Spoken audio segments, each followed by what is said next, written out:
Push the weight enough flex. Flex the live is 1 in the 6. Fit the runner, boy, you nigga, no question.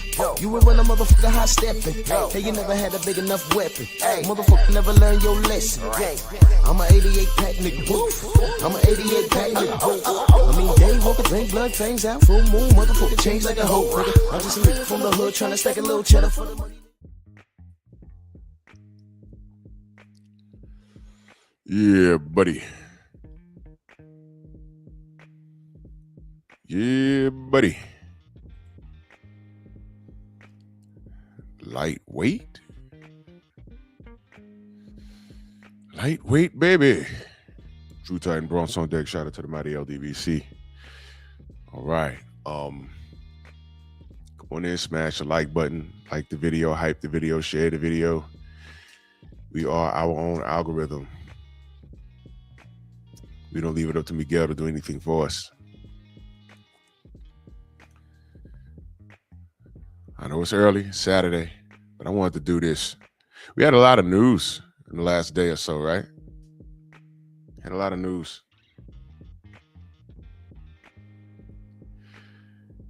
But, you know, I don't like to be first. I just want to be correct. So this morning, we're going to play a little game. So let's do this roll call. And then we're going to get to the smoke.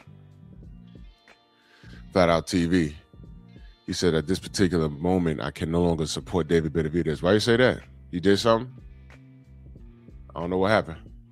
Let's say something I missed. Let me know. I don't know what happened. Michael Fleming. 205, Rick Blackwell, Sam Mack, K-Rod, Big Soldier, Black Jericho, Star City J, not at 86. Yep. Come on in, smash the like button. I'll wait for a few more people to show up.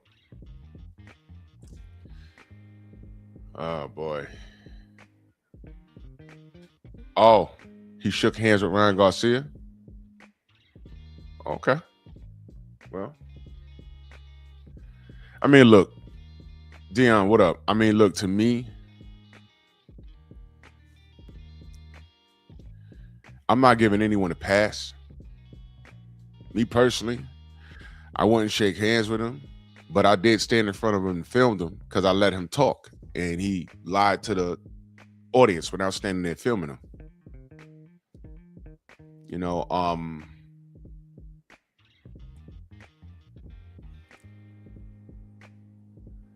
you have to maintain a level of professionalism. I mean, was he standing there politicking with him, smiling and joking like they were friends? Or did, you know, Ryan woke up to him and they just shook hands and they kept it pushing? Adrian, what up? I mean, I didn't see it. That's why I'm asking y'all. I didn't see it. I didn't see it. Because he also said in the interview, he said that Ryan was a cheater. He also said that. Yeah, Big Soldier. Yep. He also said that he was a cheater. He also said that. So, I mean, I gotta see it. I mean, the world lost their mind when Fury and Wilder dapped it up. And that was a big old thing. You know, I thought he cheated. He did cheat. But he was in Saudi Arabia for business. He didn't know that Fury was going to be there. Fury was there because his brother was fighting Jake Paul. But they called Deontay down there so they could secure some deals. And he saw him. So, he gave him a pound and he kept it pushing. That doesn't change how he felt about him. And you read some of the things that the people are saying. I'm not saying anyone in this chat said that. You know what I'm saying?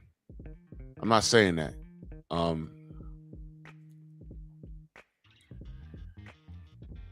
What I'm saying is he was down there discussing big money. What was he supposed to do? Punch Tyson in the face? And you see, that's what I'm saying. These kids, I call the kids, and I'm not saying this about anybody in the chat, but I'm talking about as it pertains to that particular situation. I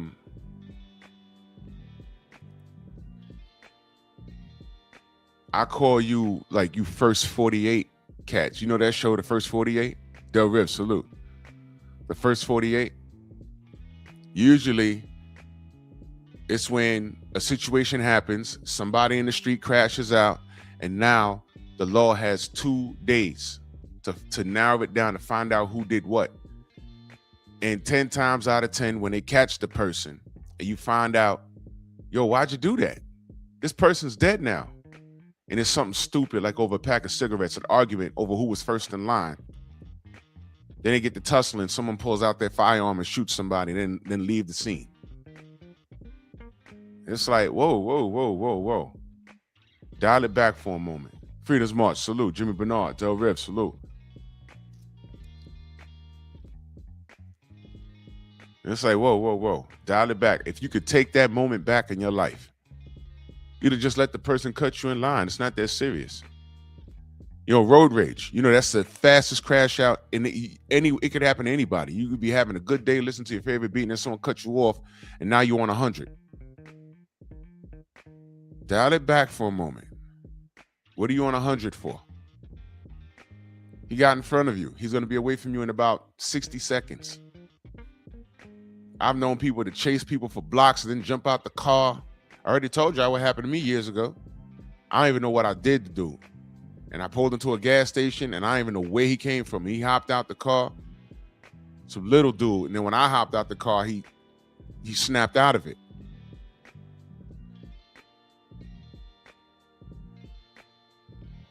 Demo says David was joking and laughing with the dude. Oh, okay. I didn't see it. That's different. That's different.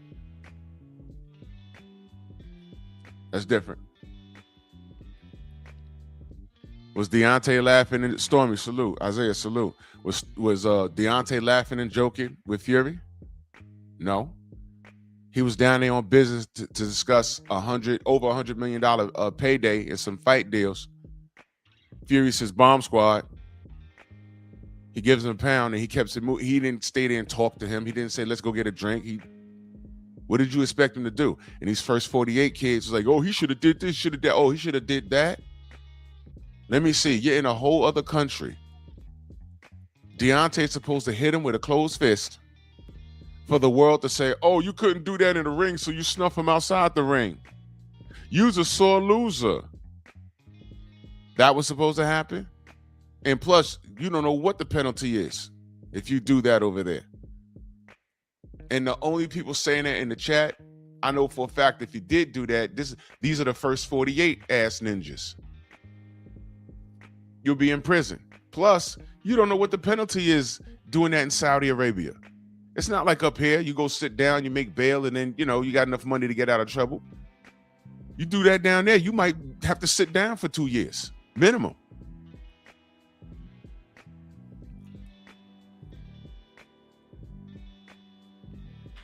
Julian, good morning. So, I mean, these kids don't think, and I expect that from them. Now watch this. If Fury had did that to Deontay and said, oh, bomb squad, and he rolled his eyes and didn't, say anything to him, that would have been news. Oh, he's a sore loser. He can't even acknowledge him. I mean, shake his hand and move on. So Deontay behaved like what? A professional. This actually is going to lead up into what we're talking about this morning. And that's why I don't listen to anybody. I don't listen to anybody as it pertains to fighters that I support, because I know the fighters that I support that you don't like, he could do no right. I know that. I know that already. So I don't listen to these cats, these walking crash outs.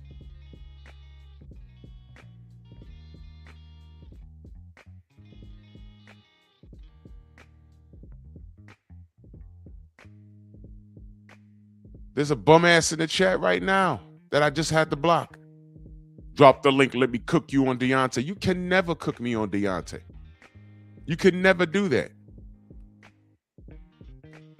Day number 2, you're in here talking about Deontay when I brought up his name. But where are you when I talk about Ryan? Drop the link. I want to cook with you on Ryan. I don't see you.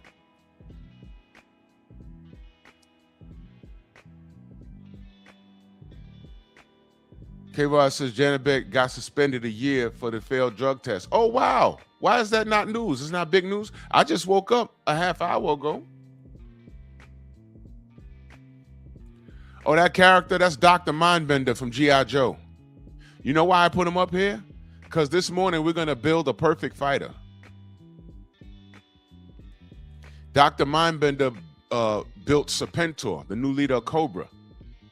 And what he did was he went around the world and he got the DNA of the world's best leaders.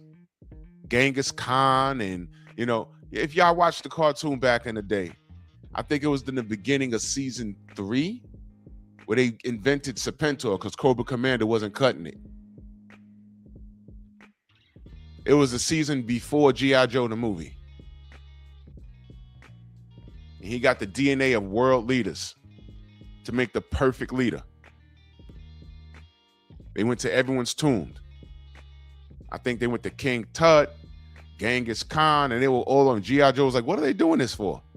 And they made Serpentor. So Dr. Mindbender is going to help us make the perfect fighter this morning. Main Biker earlier in that super chat, he says they held Floyd captive for not paying his gambling. Exactly. So if Deontay snuffed Tyson Fury, what do you think they'd have did to him?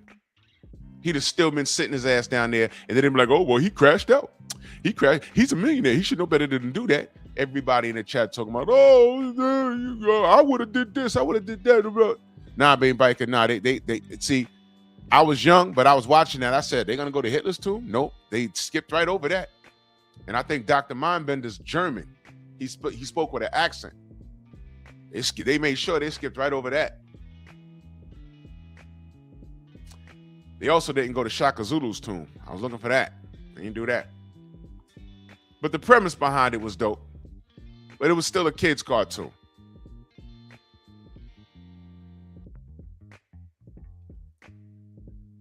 Deontay should have hit him. He should have did this. He shouldn't have shook his hand. Man, please, man. When you in business and you got millions of dollars on the line, whether you know it or not, whether you want to admit it or not, you might have to dance with the devil. Now, how you dance with him could be up to you. If you choose to do it, it could be up to you. Did Devin Haney not do business with about 3 people that are out and out snakes, but he got out of that unscathed because he did it on his terms? He wasn't signed permanently to Matchroom. And look at what Eddie Hearn's dealing with now. I'll save that conversation for Monday. I'm going to let it marinate for about 3 days.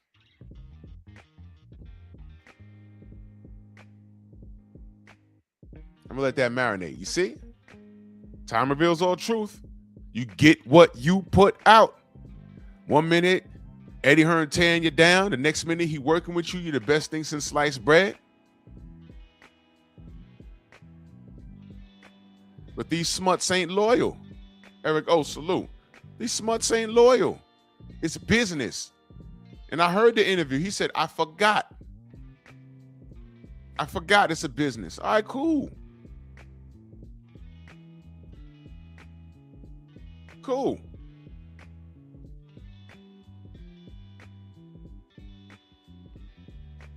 Man, now let's begin this exercise. I done talked y'all to death. Let's begin the exercise. Today, Steve L, salute, brother. We're going to build the perfect fighter. And this is going to be the audience's words, not mine. All right? This is just a fun exercise.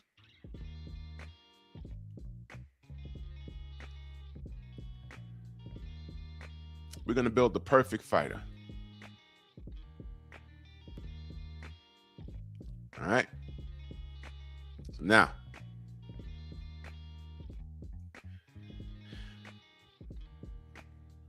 All right, let's play the game. And this is for everybody. And I'm gonna show y'all the difference in the level of supporters.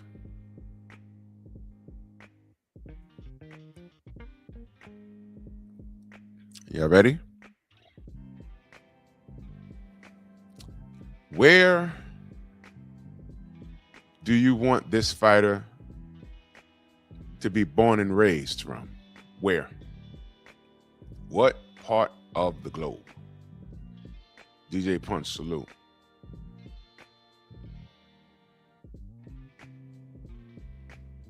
Hey, put it in the chat.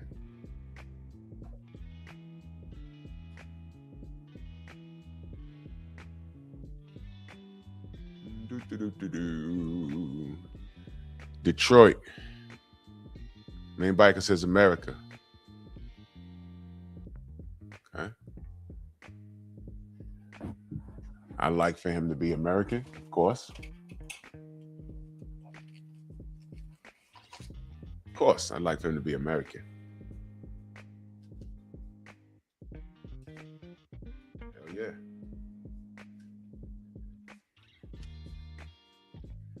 How's my notepad?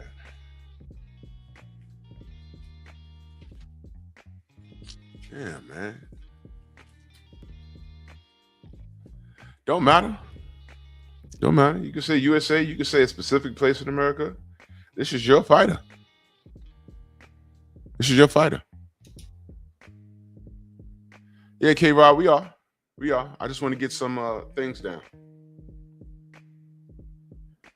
So he's from where?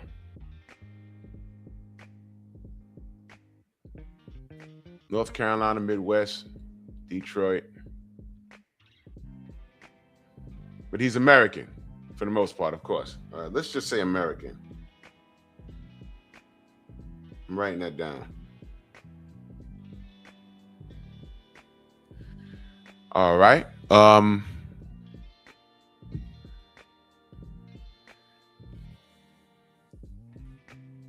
Riffs is Harlem. That's what's up. So let's just say American, because he could be from anywhere. Say American. Okay.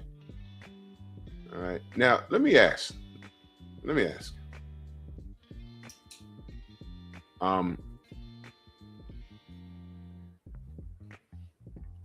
I say America's good.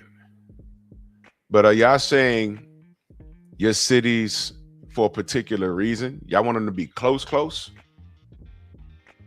Found Sniper, salute. Y'all want them to be close?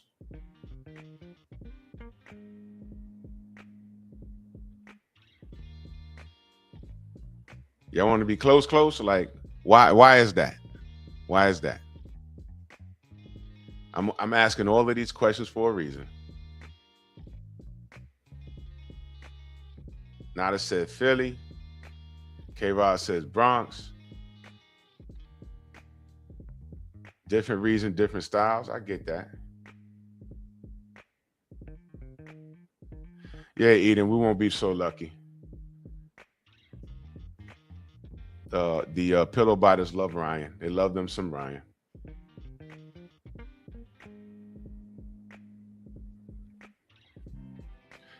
Let me ask. The people saying their city, did you grow up poor? And you could be honest, because you're here now.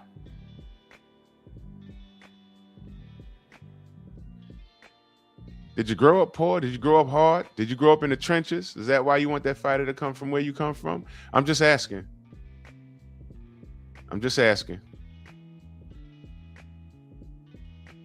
So in your mind, growing up how you grew up is going to make him tough. It's okay. We're building a fighter. These are your reasons. Eric O says a little bit. So he's American and he's from the trenches. Okay. So let's write that down. American from the trenches, because that matters.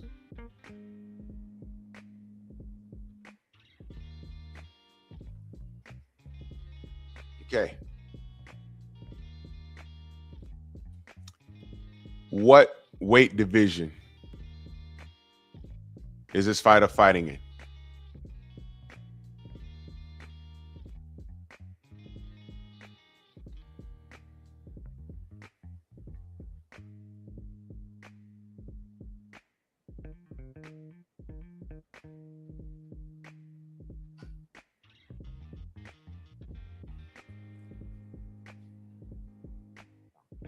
What weight division? Okay.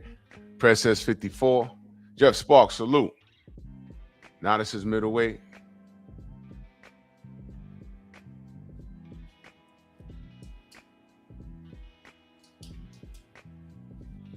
K-Rod says heavyweight.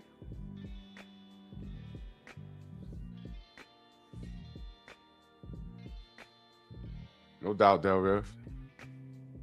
Middleweight. Okay.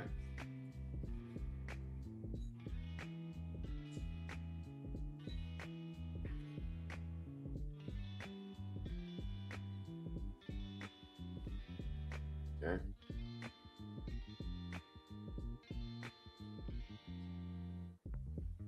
Rick Blackwell says welterweight.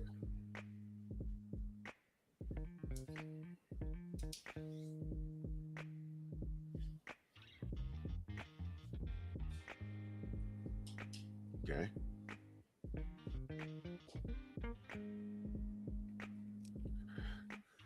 So we'll do like around the middleweight division. All right, cool.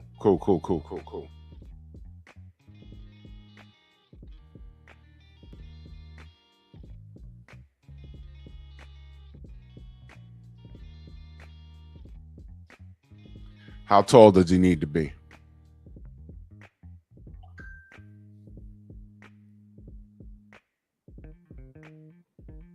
Sound like Kevin Samuels. How tall are you?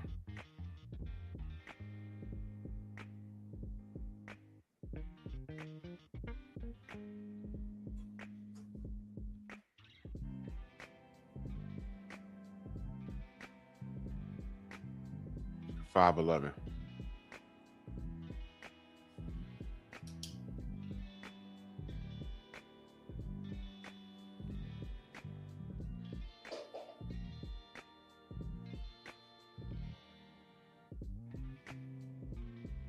About 6 feet tall. Okay.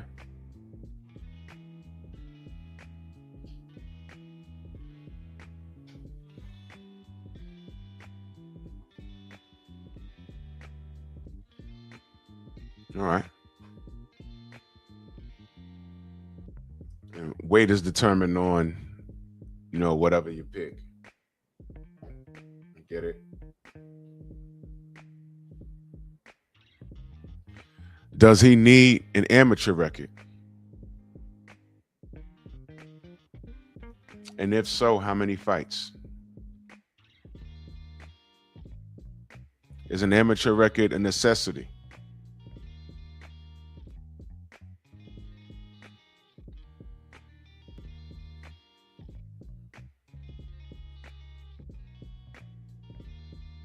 At least 20 amateur fights?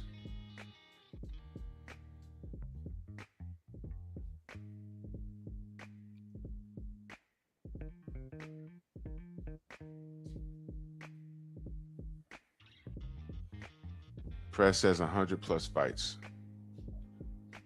Welcome down, Van Houder. Salute, man. What's good, brother? We're building the perfect fighter this morning. This is just a group exercise. MJ, what up? So far, welcome down. So far, we got, he has to be American from the trenches, whatever that means. Weight of your choice, about 6 feet tall. And right now, the question is, does he need an amateur record?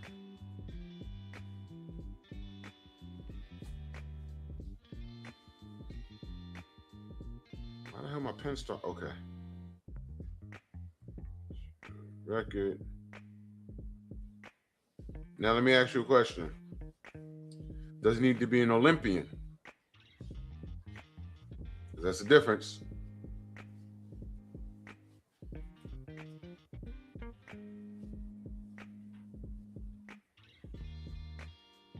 Does he need to be an Olympian? K-Rod said my height, my fighter's height is 6'9". Okay. Does he have to be an Olympian?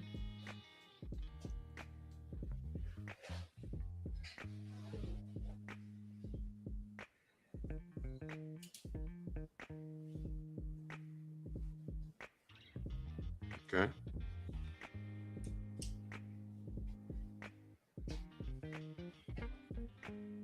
All right.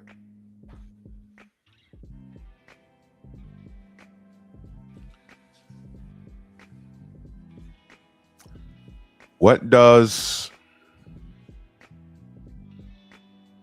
All right, let's talk about attributes.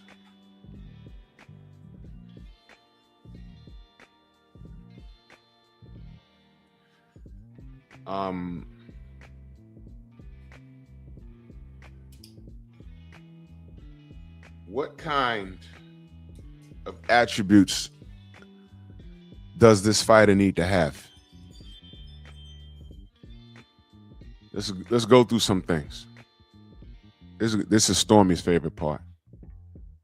First and foremost, what kind of footwork does he need?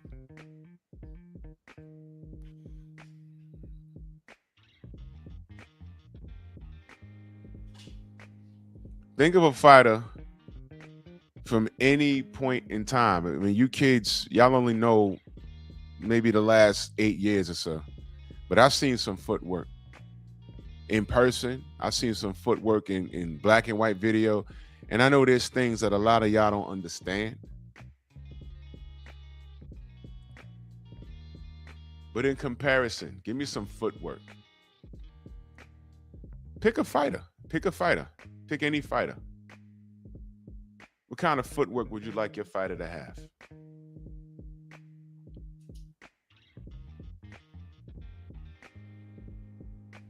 You see, this is the part where I would love for a brother like Scrapbook to join the panel. Because he would like destroy you in this. Because he'll start talking about things you've never seen. I keep telling y'all to go subscribe to Scrapbook Boxing. Salute, Jose. I knew you were going to say that. Cuban footwork. To me, that's the ideal footwork. Sweet Pea Whitaker, Ali, really great footwork. Y'all know Joe Louis had great footwork? You might not be able to tell, but he did.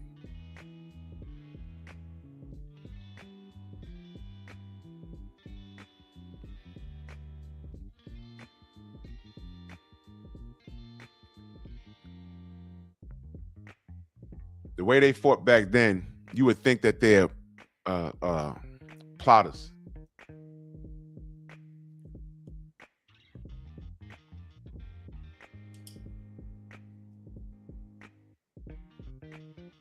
Fred says Mike Tyson in the prime. I'll make a note of that.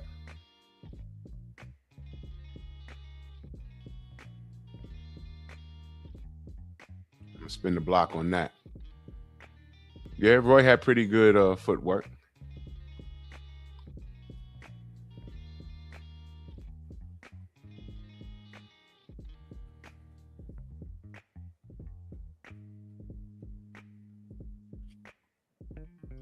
What type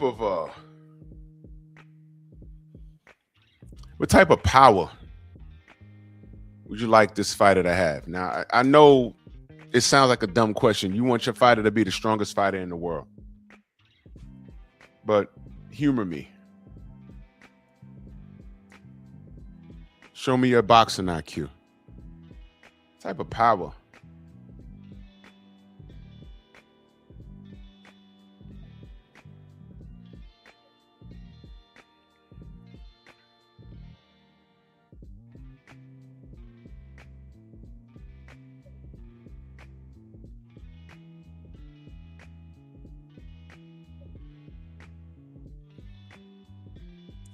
Welcome down, Ram. Don't give it away.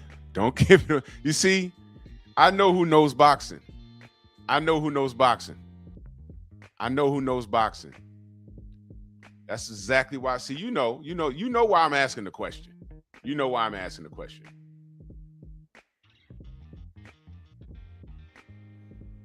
Sonny Liston. Yeah. Julian Jackson, Tommy Hearns. Yeah. I'm just letting y'all know that was the trick question. That was the only trick question I'm putting here. That was the only trick question I'm putting out here.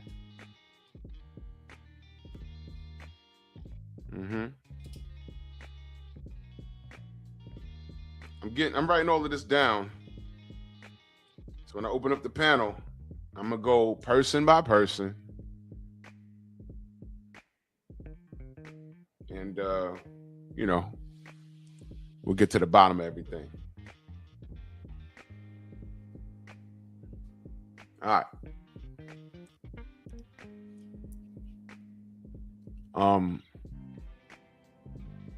How big did his dick gotta be? Yeah, that's not a trick question for you blowers. Let's just skip past that one. I just want to say that. That's the only joke I'm telling this morning. D-Man, salute. BBO, salute. Y'all up now?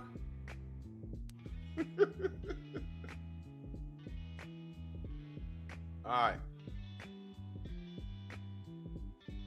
So now, I'm gonna ask this question.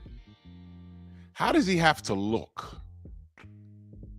His physical appearance. How does he have to look? That's a real question. The other one was a joke. How does he have to look to you? This is very important. And there is no wrong answer because this is your fighter. That's the brilliant part of this. There's no wrong answer. This is your fighter. How does he have to look? Bob, salute. There's no wrong answer. So we got height. We got where he's from, weight class, height, amateur record or Olympian,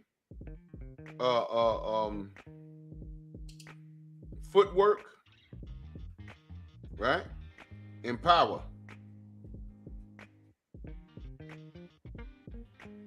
Now we're up to physical appearance.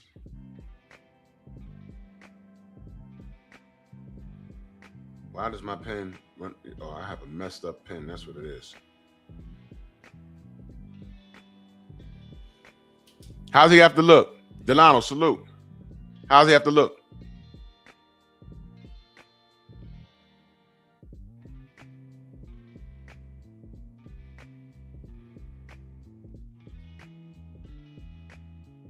Rick Blackwell says black. HMC, salute. How's he have to look? Damn, man. Do I have to really dig into this? I'll give you an example. We're building a perfect fighter, right? I know my brother Jose is going to say, hey, man, I want him to look as close as me as possible. First off, he got to be Cuban. There's nothing wrong with that. He didn't say that. I'm just saying, I would assume, hey, perfect fighter. Jose is around gyms. He has a boxing background. He's seen some great fighters. Why not make him Cuban? Cuba has a great boxing background, and that's okay. So that's my example. So I'm asking y'all, how would this fight have to look? Give me the physical appearance. K-Rod says mine will have a six-pack and shredded, vascular. Okay. Ortney, what up?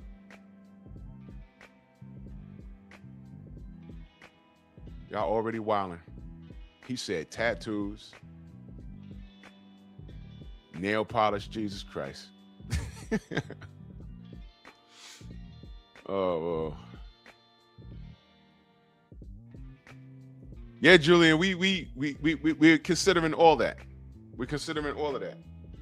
This morning, we're building a perfect fighter, and this is from your mind. I'm not saying there's really no wrong answer.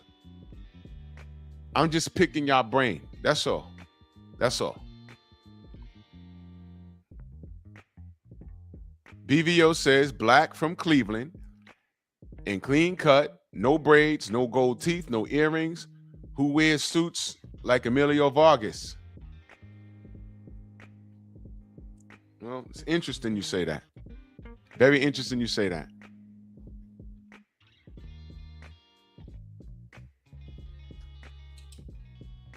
Because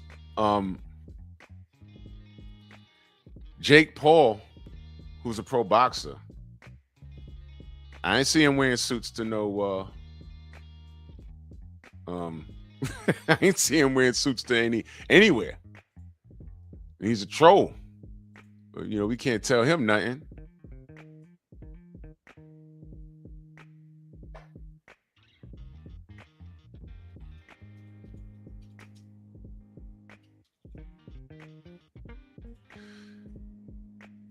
Just a thought. Hamza Shiraz showed up to the presser, and I was there.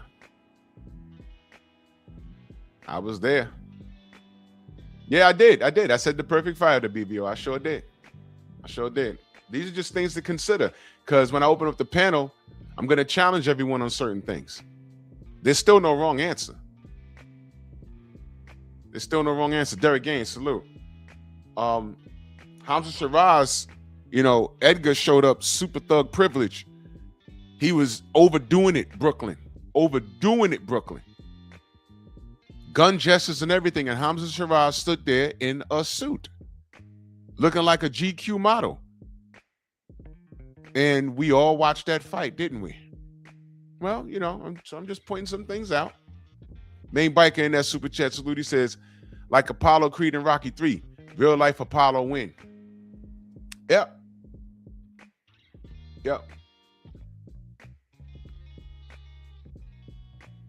Yeah, K-Rod, it's your fighter. You can do whatever you need to do. Yeah, it's your fighter. Yeah.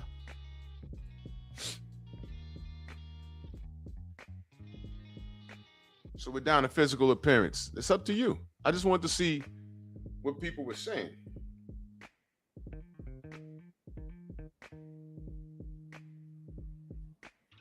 Yeah, let's see.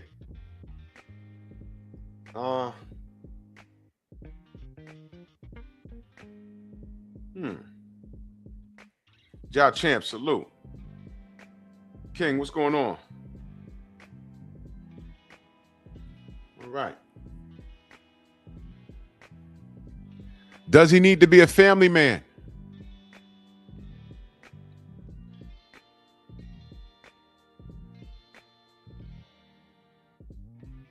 Does he need to be a family man?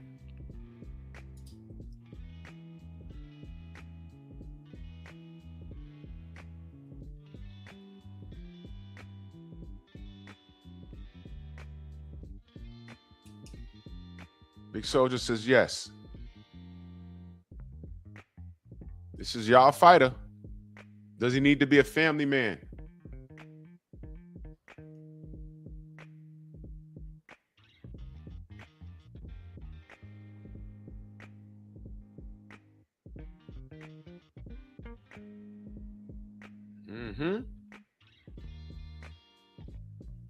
Stupid. Isaiah's stupid, bro.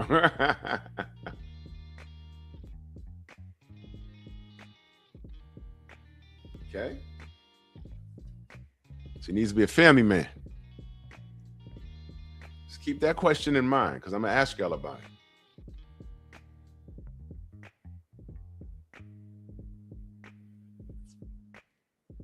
Now, listen to this next question very carefully. Very carefully. Is your fighter, as you built him, is he in his prime? Or is he a rookie? Is he in his prime? Or is he a rookie?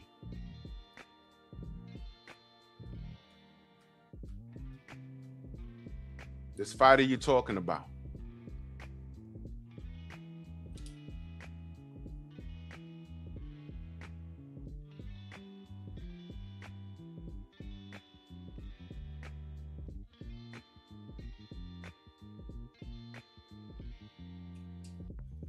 BBO says prospect.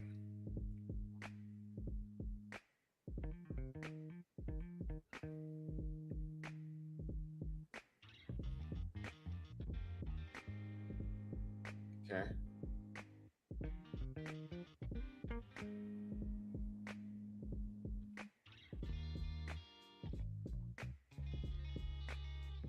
Okay.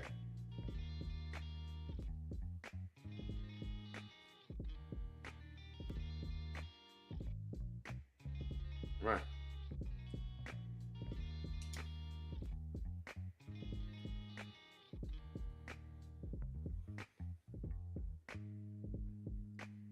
Okay. All right, my next question. How much money is he worth?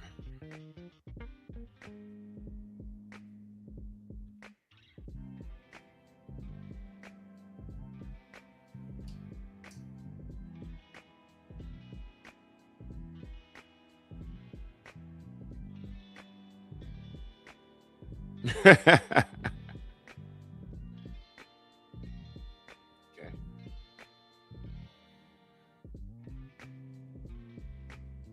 So here's what we got so far. Where he's from, weight division, height, amateur record. Does he need to be an Olympian? Footwork, power, physical appearance, whether he's a family man or not, is he in his prime or a rookie, and his net worth.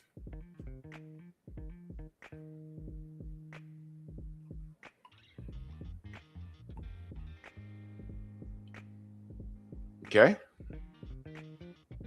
All right. Did I cover everything?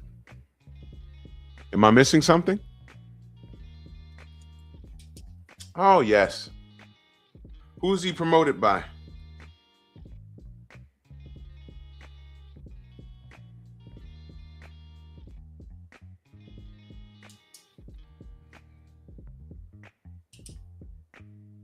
Who's he promoted by?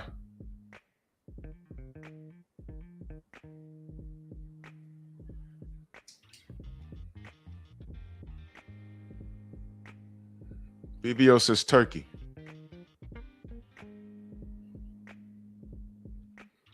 Ram says Zuffa.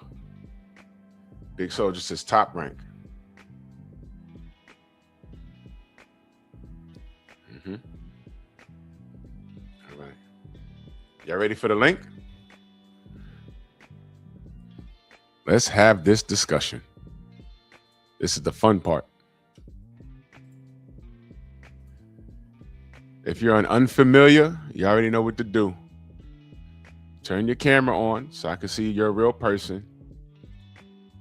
Because, you know, Miguel and his fanatics that like to come in here flashing cocks. Seriously. Dude came in there and it was a Latin dude. It was totally Miguel, and he came in here and he flashed his penis. Seriously. He really did that. He really did that. But I ain't let him on the panel, though.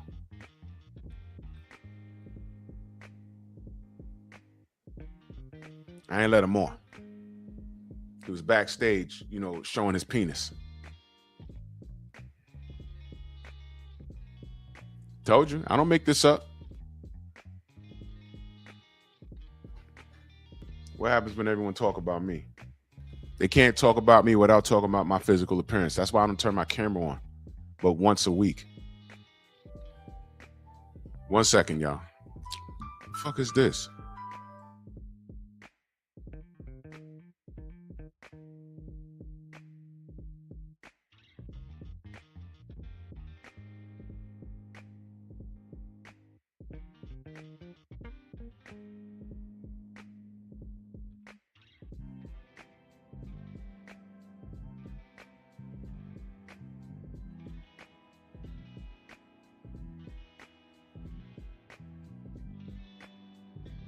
All right, I'm back. So there's the link. Y'all come up when y'all ready. And we're going to build this perfect fighter today. We're going to build it. I think this is a great exercise. because sort of like you dig into the mind of how we determine things. K Rod in the building, salute, brother. Hey, how's it going, Drew? Morning, brother. How are you?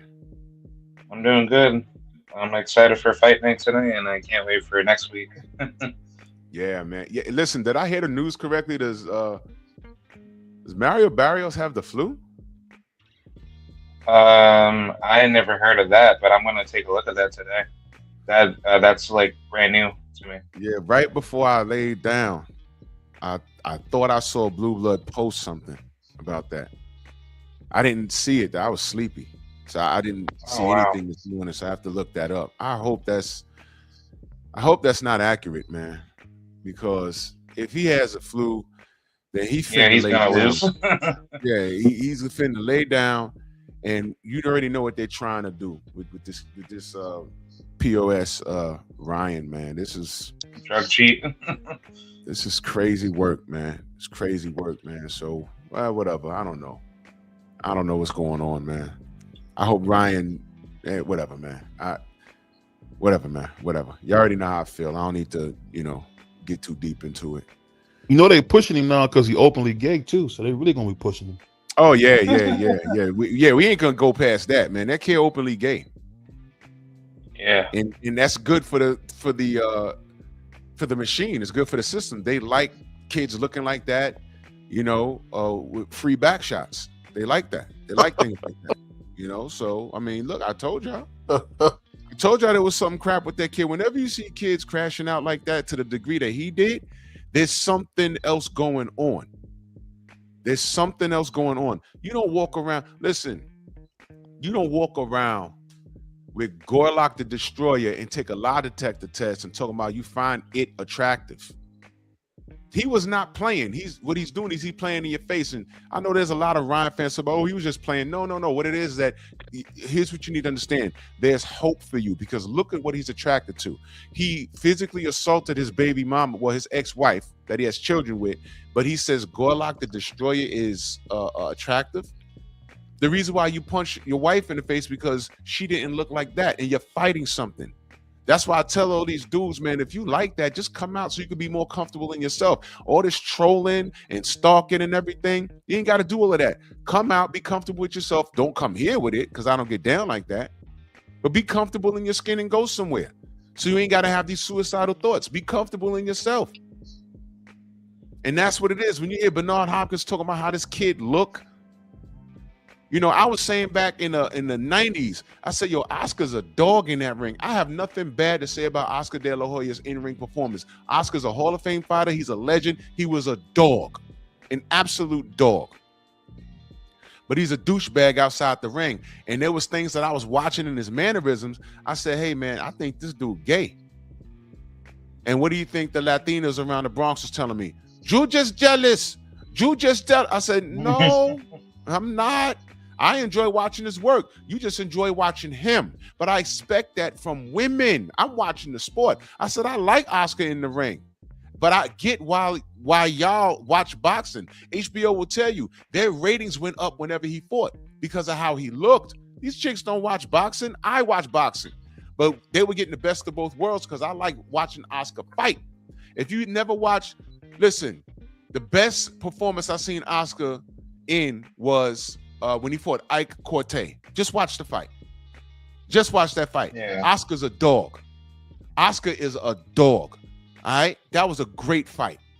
But the girls were crying because there was moments in that fight he was getting beat up. You understand? But I'm like, man, look, that's why I can't watch. Dude, I don't go to fight parties unless 90% of the people in the fight party are men interested in the fight.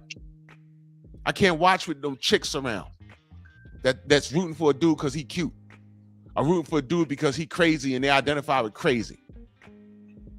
Stupid ass. It's crazy work.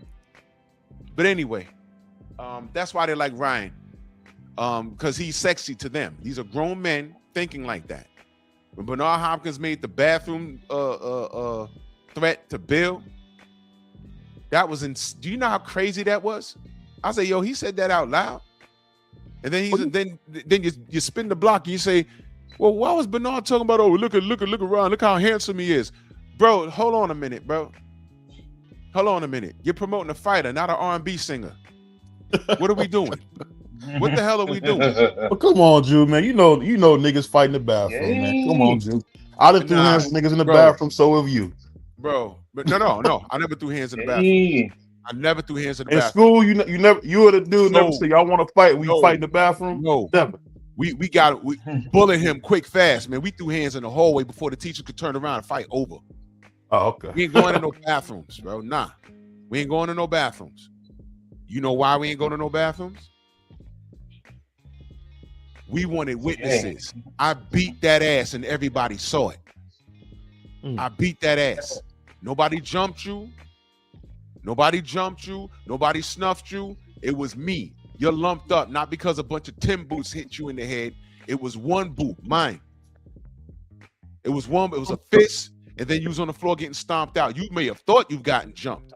And when you wake up, yo, they jumped me. Nah, bro. That was 1D. We all saw it. We ain't fighting the bathroom. If I won't bust you up, I wanted people to see that. I want people to see that. That's happened to me 2 times in my life. I fought a dude 1D. It was just me and him. He went off running. Next day at school, yo, y'all jumped him? Ain't no one jumped nobody. Get out of here. I hit him and this boy ended up running. But anyway, we're building a perfect fighter. All right. So, K-Rod. Yeah. Where's your fighter from? Oh yeah, for my fighter, I have my fighter being from Puerto Rico, from the city of Mayagüez. Okay. DVO, Cleveland, right? Yes. All right, Cleveland. What weight class? I would say I have I got mine for heavyweight. Heavyweight, that's what's up. BBO. I would say middleweight. Middleweight. My choice was super middleweight. And my reasoning is because, in my opinion, super middleweight is in the middle of everything. He can move up a couple of pounds or a few pounds to go to super, to light heavy. He could flirt with the idea of going cruiserweight, right? Somebody could come up and try and get him from 160 or 147. We now know that that's possible because of Bud. So he can entertain a whole lot right there in the middle. Hell, in the twilight of his career, he could probably mess around and beat up a heavyweight that's not super heavyweight, not no 7 foot tall Nikolai Valuev looking dude. But we did see Andre Ward entertain fighting Anthony Joshua. And for him to have done that, that means there was something there that he saw. It's like a John Ruiz. Yeah, like how Roy did John Ruiz. John Ruiz he had a belt, but he wasn't the Lennox Lewis. Lennox Lewis is 6'6". You know what I'm saying? That fight would have made money, but Roy's not 5'10". I've been next to him. Roy's about 5'9". If that. Lennox is taller than me. Lennox is like 6'5", 6'6". I know Roy was Superman, but no, there was no way he'd get in there and compete against a Lennox Lewis. He's just too big. It would have been only a matter of time. So my fighter would be from America. I just said American. I don't really care where he's from. If he's from the Bronx or whatever, that's a plus. But long as he's American. Super middleweight. And also, I don't count heavyweights in the pound for pound list. I know that they do that now. I just don't. I stick to the reasoning behind pound for pound. All right. If you're a heavyweight, you're not on the list. All right. But if you're a heavyweight and you're the baddest man in the world, you're just the baddest man in the world. But pound for pound gives everyone in the lower weight classes an opportunity, saying, okay, stylistically, this guy will never be 200 pounds, 210 pounds. But if he was stylistically, can he compete with the heavyweight champion of the world? So that's why I want my guy at super middleweight. Perfect height for me is my height, 6'2". And I'm gonna go ahead. Well, before I go further, Prez just came in. Where's your fighter from? I don't know. I guess you could say somewhere in America or South America. Doesn't matter. All right. What weight class? 154, maybe 160. Okay. What's his height? 5'11" will be good. Okay. Let me go back to K-Rod. Does he have an amateur record? Yeah. Yep. Okay. Is he perfect in that record? Or does it matter? I would say no. I had my fighter beating 50 fights, but having mostly wins and maybe some losses. Okay, great. BBO, same question. I would want him to be an Olympic type of system. So amateur okay. for sure. Okay. Olympic system. That's not bad at all. Press. Same question. Yeah, he should be a bit of an amateur. He doesn't need to be a standout, but he should have a good amateur run. So like 100+ fights. He can have some losses here and there. Also for the Olympics, he can try out for the trials, but he doesn't need to go. He needs to at least win the Golden Gloves at least once. That makes sense. Yeah, Jose Iglesias is a whole problem. Remember that name, Osley Iglesias. Remember that name, y'all. That guy's a whole problem. Stormy just did a video on him. That guy's a whole problem. Remember that name, Osley Iglesias. He's a whole issue. Watch. PGA salute. All right. In my opinion,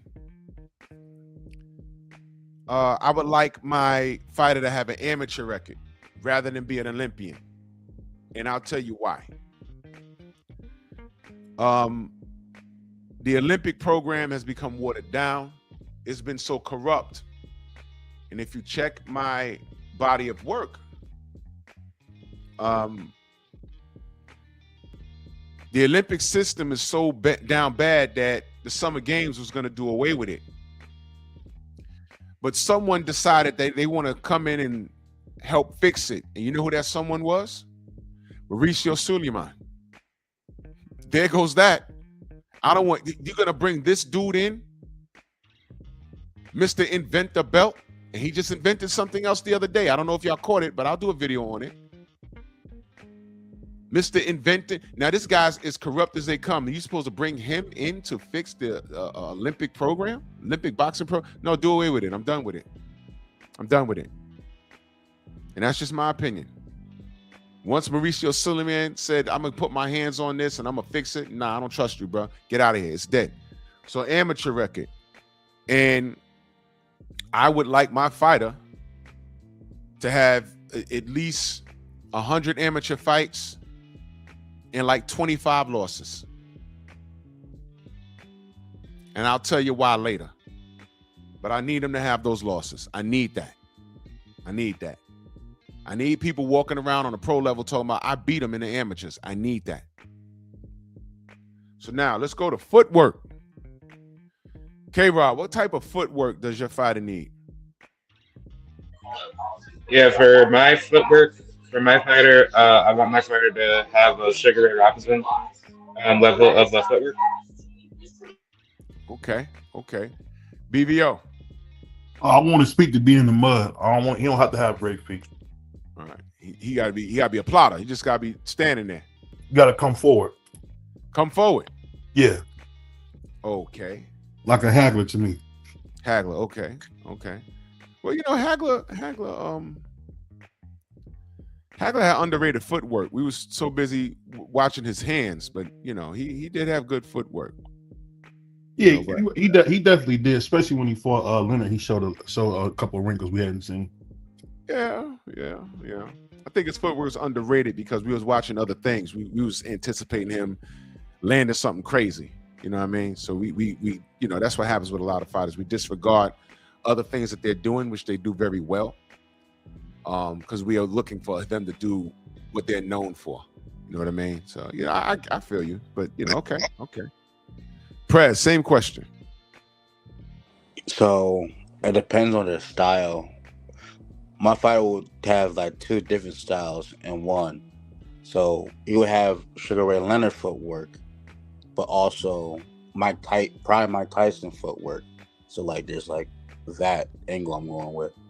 I was going to say Lomachenko, but I think the two I said was good. Loma got great feet. He did. Prime Mike Tyson had really good feet. Somebody put in the chat, they said Roy. No. Here's my issue. Here's my issue with that. Roy was extremely phenomenal and fun to watch.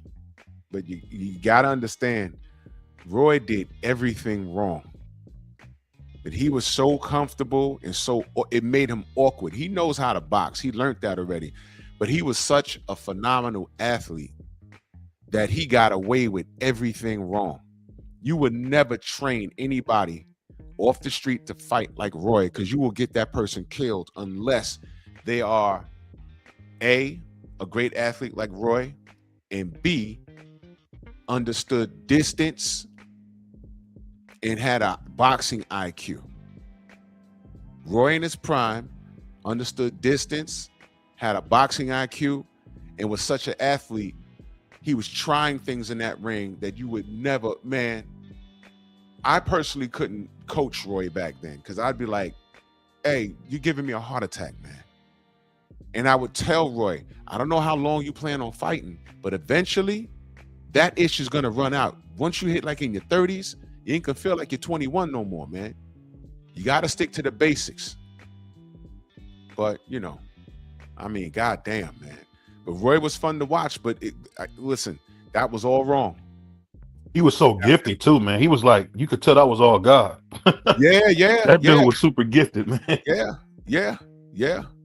But like I said, time runs out, and you can't be doing that. And you saw what happened. As soon as he lost a step, look what happened. Remember Roy would play basketball all day, then come kick some ass at night? Yeah. And, not for nothing, I don't want to put a damper on things. Roy, he was on that stuff. He was. Because he was about to fight, oh, man. The name escapes me. I know it when I hear it, but old boy popped. But you know why the fight proceeded? Because Roy popped too. Swear to God, that happened. Both of them popped, so they just went ahead and fought, and Roy beat them. But they both popped. So Roy was on that stuff, man. So let's go to the next category. Power. Your fighter's power level on some Dragon Ball shit. Where does it need to be? K-Rod. Yeah, for power, I would have let the power be strong enough to the point where it's very how should I say, it's very sneaky power that can catch like a fighter, but it also possesses stronger means to be very how should I say, be very unpredictable. I understand exactly what you're saying. Gerard, what up? Harlem. BVO. I would just say that sharp power like Floyd, where you're not a big puncher, but he's sharp. You can't run in on him. Okay. Press. I would say I'm building. This is my fighter show. Gerald McCullen power, like G-Man. Okay. Get him out of there. Okay. All right. To me, power don't matter. Power don't matter. Power, you can have blessed power like a George Foreman, um, like a Joe Lewis, like a Sonny Liston, like a Deontay Wilder. You can be blessed with that. But I'd rather be sharp. You see, George Foreman was blessed. You could see the punch coming, you could brace for it, and it could still hurt. But when you get hit with something that you don't see, you could blink, and next thing you know, the ref is standing over you saying, 8! You're like, oh shit, what just happened? So power is negotiable with me. I'd rather my guy be sharp with fast hands. You know what I mean? That's just my opinion. Okay, physical appearance.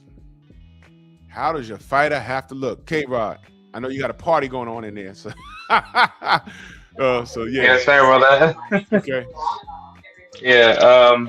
Yeah, for my fighter's physical appearance, I'd say very shredded, very lean. You know, like a six pack driven type of fighter, but um he's very athletically stocky, you know? Right. Okay. Okay. Okay. BBO. As my grandma used to say, as long as you can hang a suit, you don't have to be super nothing. Just be able to I would say a big frame and somebody that long as you got a big frame, that's what I think is the most important. Like wide shoulders, wide Wide lats. shoulders, yeah, like a Mike Tyson build, but like a bigger body, taller, like at least 6'1", 6'2". Okay. Mike Tyson was built like a running back. A guy like Felix Trinidad, a lot of his power, other than loaded gloves between him, you say that. He had a wide lat spread. Yeah, okay. Yeah, okay, all right. Press, physical appearance. He has to be very twitchy. He has to be very twitchy. So a lot of muscle fibers. I would have him to be. You would naturally have to be big and intimidating. Like you be a naturally big guy. You can see him like, okay, yeah, this is like a big dude. He also needs to have like a certain swagger to him. Like, you know, you walk in the room like, okay, like this guy, something special about him. That's how I would want my fighter to be. Full of confidence. He knows himself. All right. So he walks into the room. He owns the room. Okay. All right. Next category. Yeah, Julian, like Lara. Lara has broad shoulders, very broad shoulders. And I know he's not labeled a power puncher, but when he touch you, he hurts you. Yeah. There's Langy Lara. Yes. All right. Does he need to be a family man? K-Rod, does he need to be a family man? Yeah, for my fighter, yeah. All right. BVO, does he need to be a family man? I would say no, as long as he got a wife. But no, I would say no family because kids change everything. I mean, well, family man, that can mean a multitude of things. It's the type of family man that you get in the depth with it. Press, does he need to be a family man? No, he has to complete the objective. Finish your career, then go have a family. But in your pinnacle, when you're fighting, there's no woman involved, there's no drink, no part, none of that. You fight, sleep, train, fight again. I don't want you to be distracted because I know in the sport, when you get distracted, stuff like the family, kids, all that stuff, it takes away from the importance of what you're trying to do. So yeah, no, none of that. Okay. Now I'm gonna work backwards because now this topic right here. All right, this is where I'm gonna give some pushback on everybody. Well, just depend on the answer. Here's why I disagree. and I'm just gonna give you a name. Miguel Cotto is a family man. I've never seen Miguel Cotto out of shape. How he's looked in fights, it was depending on the opponent and how he fought. I don't even know who his wife is. I've just seen her. The first time I seen her was when he fought Margarito, and I didn't appreciate them putting the camera on her, watching that assault and battery in the ring. I didn't appreciate HBO for doing that shit. And it broke my heart when she said, I want you to retire. And he said, this is all I know how to do. You know, and then finding out the man got cheated. Ratchet, salute, brother. Dog Big G, PGH, Ramel, Brooklyn born, salute. But his family was never a distraction to him. To my knowledge, on the outside looking in, he has a good woman. What they got going on in their house, I don't know about, which is also a plus, because we don't know about it. His family dynamic, he's a very private person. All we knew was Miguel Cotto, the fighter, and we knew he had some children, and we knew that they show up to the fight. So I know, based off of what we've seen, legitimately, your spouse is supposed to be what? Your better half. Refer to the Rocky movies. Adrian was an instrumental part in Rocky's whole being, outside of the ring and inside of the ring. She showed concern, but she also let Rocky lead. When she told Rocky in Rocky 4, you can't win, because she was concerned, because this dude just killed your best friend in the ring. You can't win. That was her being concerned. But once she understood, yo, Adrian, I'm doing this, she said, you know what? I'm going to follow my man. The chicks today, especially you knuckle dragging women, y'all have packed y'all stuff, took the kids, left them. If he want to go die, I don't want the kids to be around that. He's not a good father. He don't care about me, about the kids. I'm taking the kids, I'm leaving them, and da-da-da. You go ahead and kill yourself. Then Rocky fuck around and win. She said, you know what? This is my man. He's choosing to do this. I let him know how I feel. Instead of telling him he can't win, fuck that. I'm going to go to Russia and support him. I'm concerned that he knows that, but he's doing this. I'm going to be his support system. Adrian was very instrumental in Rocky's entire being. You see, the put aside the fighting choreography in the Rocky movies, there was a message in all of them, even in Rocky 5, which was, people say was the worst one, but there was a message in that. Look at the message in that. I'm a firm believer that it takes a real woman to make a stronger man. So, in my opinion, I would love for my fighter to be a family man. And I could just point at Miguel Cotto. Y'all don't even know how his wife looks. She's not on Instagram. She's not doing selfies. She's cooking his food. She's rubbing his back, rubbing his feet, raising those babies. And they rode off into the sunset, and he's a multimillionaire, and he's a Hall of Fame fighter. I really like Miguel Cotto. And that's just where I stand on that.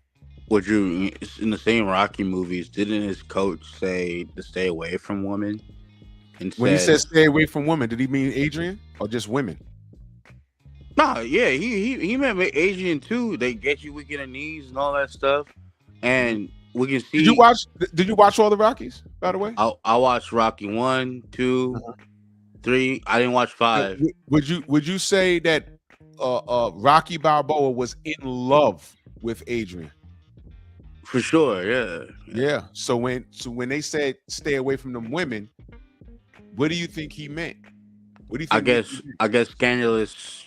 Right. Women. Right. Now, yes. At any point that was in those movies, was Rocky tempted by side chicks? Side chicks wasn't even a part of the story, because they weren't there. But I know they came up to the gym and like they were trying to get a photo and all that, or autograph. And coach, I forgot his name. Mickey, yeah, Coach Mickey, he scared him off and was warning Rocky, and we could see that Rocky wasn't as good as he was during the third. It was during that third movie, like the young guy, I forgot the guy with the mohawk, right? Challenger, Mr. T, Clubber Lang, yeah, right. Yeah. And Coach Mickey was trying to get him to avoid Clubber Lang because Coach Mickey was setting up Rocky's fights because she know Rocky wasn't like Right, the and same that was the fighter. message. That was the message. Yeah. Don't get sidetracked by those women. Don't get sidetracked. But at the end of the day, Apollo's the one that had a kid out of wedlock. Rocky was not, because Mickey kept him grounded. And at the end of Rocky, and see, that's the message. Adrian is the one that counseled him, because in that movie, Rocky 3, the speech was, she was like, well, what's going on with you? You're not training. Apollo's helping you. He says, I'm scared, all right? For the first time in my life, I'm scared. He didn't share that with Apollo, who was helping him. He didn't share that with Mickey because Mickey was already dead. He shared that with his wife, his best friend. His best friend. I'm going to say it one more time. His best friend. His boy just died in the ring, but he didn't share that. I'm sorry, that was Rocky 4. But he shared it. He didn't share that with Apollo. And Apollo couldn't understand, like, what's with you, Rock? I done been we bled together, man. I know you better than this. What the fuck's wrong with you? This guy's gonna knock you on your ass.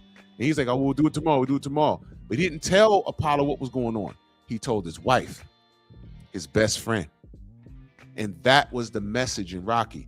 They showed how the smuts try and sidetrack you. Mickey said, get your head straight. These chicks don't want nothing but your money and your penis. And Adrian was down for the cause. Adrian kept him level. Adrian was his ear. Adrian was what? His better half. And that's where we've gotten away from in American family structure. See, I'm big on family. So I would love for my fighter to be family oriented. I'll give you another example. Because we did Miguel Cotto, we did Rocky Balboa. Since he's in the Hall of Fame, why not? What about Andre Ward? Andre Ward. Give me a second, y'all.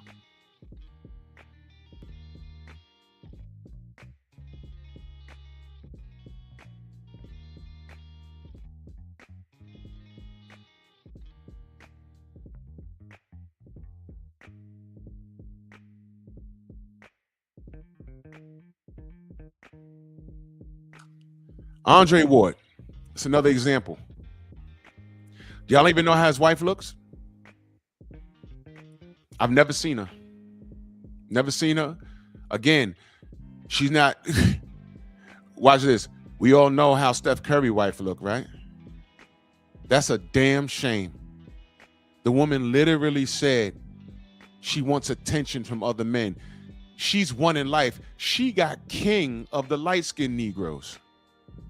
Steph Curry is 6'5", has a jump shot from hell, multi-millionaire. She ain't got to work a day in her life.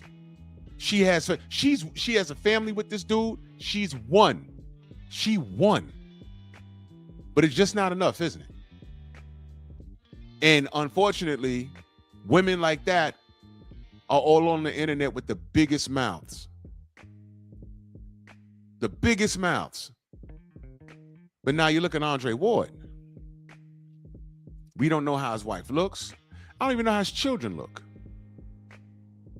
All she does is support him from behind the scenes because he has a relationship with God. He had a relationship with his father. He has a relationship with his mother. He went through his own trials and tribulations coming up.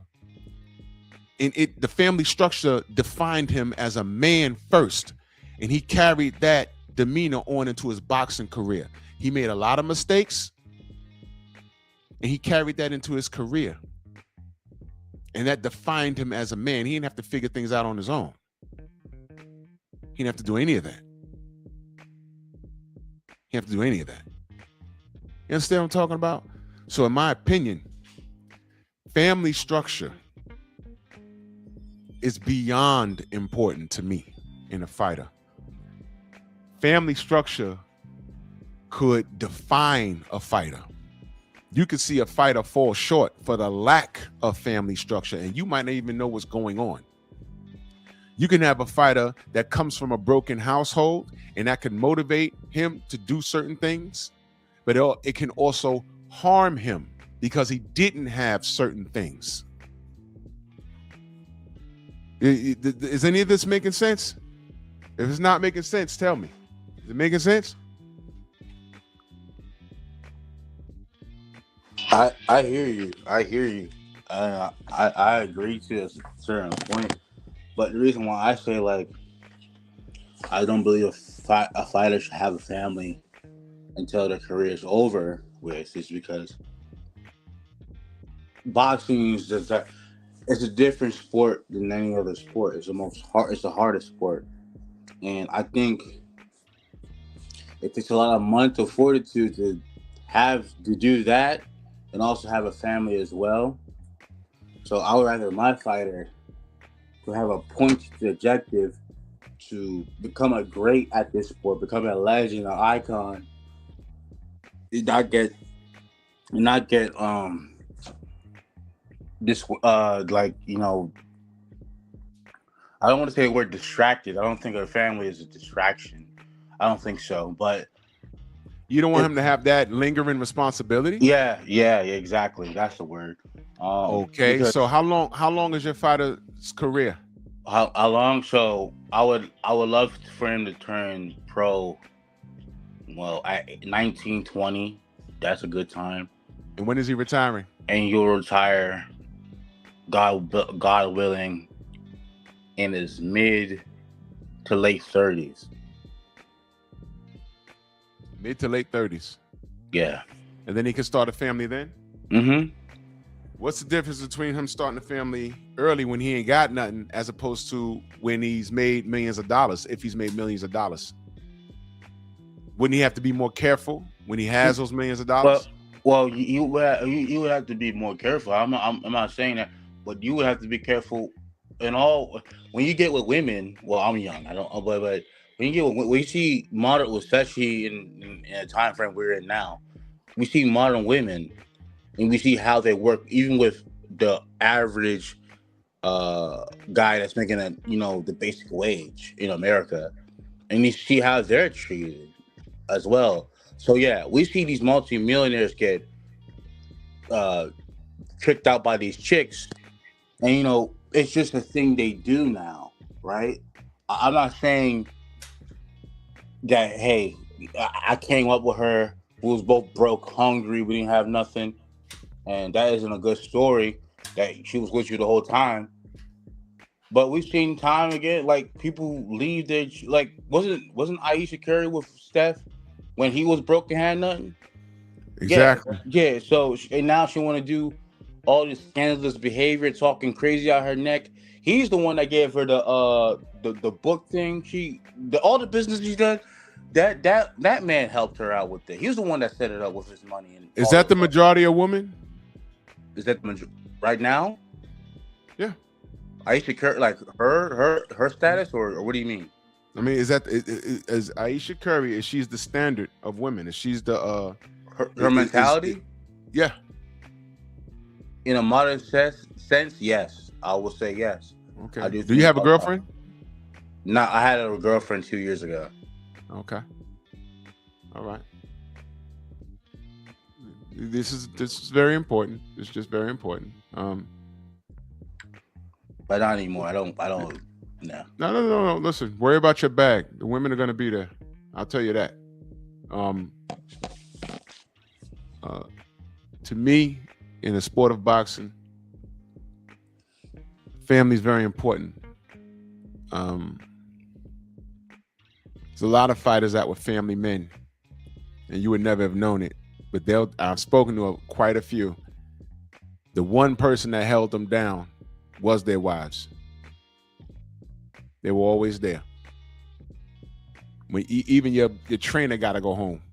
And I've known fighters that have father-son relationships with their trainers, but when they go home, you spill your guts to your wife. And I just see that it's very important. That dynamic, I'm saying family man. I'm not only talking about the family you make, I'm also talking about the family you come from. Coming from a broken household doesn't necessarily make the best fighters. And I hated HBO for that, because anytime they were talking about a black fighter, it was never good. It was never good. They came from some sort of hood, and they bring the camera to that person's hood, and they show the worst parts of the neighborhood. You saw a liquor store, a bum in the street, the police patrolling, the white police patrolling, and then they say, okay, here, walk down the block. We're just going to film you. This is where so-and-so grew up, and he's walking in the middle of the project, stray dogs, crackheads in the street, heroin addicts, and he's walking down the block with a leather coat on and nappy hair. And this is how he came up like that, and it made him tough, and this is why it's going to translate in the ring. He get in the ring, fuck around, get knocked out in the first round. I mean, silly shit. That's why when I mentioned appearance, physical appearance, maybe I wasn't clear, just overall appearance. Because to me, it doesn't matter. Andre Ward, he came from a 2-parent household. Was it perfect? No. But he had some identity issues. Why? Because his father's white. And he made some choices. And I know people made fun of him, and but you make some decisions. You know what I mean? Thank you, Kings. I was about to go there. I don't know of a Mexican fighter that don't have a family. Matter of fact, I doubt there was ever a Mexican boxer in the history of mankind that did not have a family. Eric Morales has a wife and a bunch of kids. Barrera, Marquez, you know what I mean? His brother, rest in peace to him, was a fighter. You know what I mean? I can't think of a Mexican fighter that did not have children and a wife or came from a big family. Name a Mexican fighter that had one child. Name one. No. Pitbull Cruz, what he got, like 3 children or something like that? So they believe in family structure. Family structure makes it, that's what makes them who they are. What do we hear all the time? La familia. Viva Mexico, la familia. When Chavez was who was he fighting? Wait, hold on, let me read this super chat.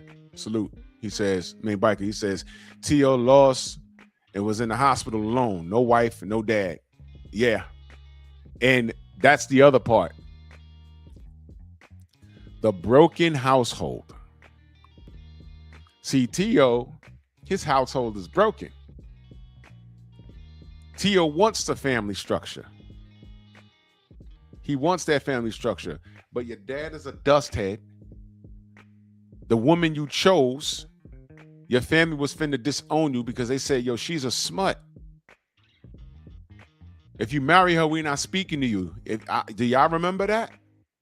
You marry her, we're not speaking to you. And they had a problem, and he cried, and he married that broad, and I think she committed adultery or something. And that was, well, they still around. They have a broken household, and I think she cheated with a black man or liked the black man, and then her sister's with a black man, and that's where all of this insulting comes from, with black men and whichever monkey wants the banana. So he has a destroyed family structure, littered with drugs and insecurity. But for the most part, a family structure is supposed to help you.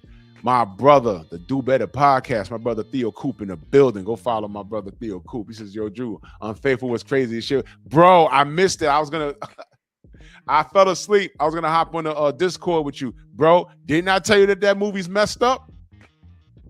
Yo, Theo, she had no business. She had no business doing that. No business. And the ending is the worst thing I've ever seen in my life.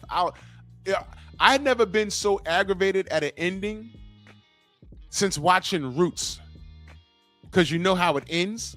But it's like, yo, what the fuck? Bro. That movie, Unfaithful, is a case study in itself. That movie was crazy. Speaking of family. Oh my God. Wait, you know what? Yo, Theo. I don't know if you've done this already, but here's what you do. The next video you should watch on your Discord, Quiet Storm, my brother, salute. Watch this, y'all. Watch The Last American Virgin, bro. Watch that, bro. If y'all have not seen The Last American Virgin, men, if you got nephews or sons, sit them down. And now it was the 80s. The 80s was crazy. Xavier, salute. The 80s was crazy. The 80s was crazy. But I want you to understand the principle, the message in that movie. You need to watch that and tell it, yo, you never heard of it, Theo? Bro, listen to me. Get that film. It's called The Last American Virgin. You are gonna get so aggravated. But you know what? Dude was a simp out of his mind. And he kind of got what he deserved. Not kind of, he got what he deserved. The lesson, because I watched that with my older brother back in the days. My brother's 5 years older than me. He said, no, we watching this. And it's funny and you're laughing, whatever. But at the very end, I was like, yo, my brother was like, see, this is why you don't do certain things. Theo, I'm telling you, you're not going to, that one, holy smokes. If his was not to do, young man, is a movie, it's The Last American Virgin. Justin Cash in that super chat, he says, you watching for, oh, Fluffy fighting tonight? Hell yeah. Hell yeah. Hell yeah. We met Fluffy in Vegas. Yo, did I tell y'all the story how we met Fluffy Hernandez? All right, real quick. We in Vegas, right, for the meetup, right? And we go to the club, right? Hung out in the club. We coming out. We in the parking lot. So it was me, Ratchet, Cadillac Red, and Steve L. Steve L. the Mac. So we saw these cats by they were by like a Jeep. They had the back of the Jeep open, and they were smoking. The general, he smoked or whatever. So he went over there, and just being social. They were mad cool. We talking whatever. And yeah, Steve in the chat, he was there. So we all talking or whatever. So they're about to go inside. We about to part ways, and I'm looking at dude, and I'm like, why does dude look so goddamn familiar? And then when I got a little close, he had cauliflower ears. I said, yo, you a fighter? He said, yeah. And I looked at the shirt. It was Fluffy Hernandez. He had just choked the motherfucker out that night. And he was going to the club. He just beat somebody up that night. I said, bro, I pulled up my phone. I said, yo, I'm following you on the gram. Fluffy Hernandez. So he throwing hands tonight. You best believe I'm watching that. Shout out to Fluffy Hernandez. And he was mad calm, super friendly. The group he was with, super friendly. They were mad cool. Shout out to Fluffy, man. That was in Vegas. Yes, sir. Isaiah, salute. And National Quiet Storm says, yeah, I can't watch The Last American. Bro, that's one of those films. I saw it when I was like 10, and I saw it again when I was like 15. I said, man, get out of here. Yeah, Big Soldier Fluffy, the UFC fighter, yup. We even realized it was him. And that's another thing. A lot of these athletes, when I get next to them, I'm like mad bigger than them. So I'm not even thinking. But then I'm like, why? I'm like, why does dude look familiar? And then I saw his ears. I said, yo, you a fighter, right? And he started laughing. I said, oh, for fuck's sake. He could kill a man right now. He just choked somebody out that night. He just choked them that night. I said, yo, didn't you fight tonight? Yeah, he said, yeah. He was mad humble with it. He said, yeah, I won. I said, oh, shit. He choked some dude that night. Salute to Fluffy. I support him. And he's fighting Sean Strickland. You know I'm watching that. I'm Team Fluffy. Sean is MAGA, right? Whatever the hell he is. Sean Strickland gets to get online and say what he wants to. You got to be crazy to fight in the ring. You got to say you want to kill people, and nobody's better than I. But when Deontay said I want a body on my record, The WBC is launching investigations. I swear to God, I hope the WBC goes bankrupt.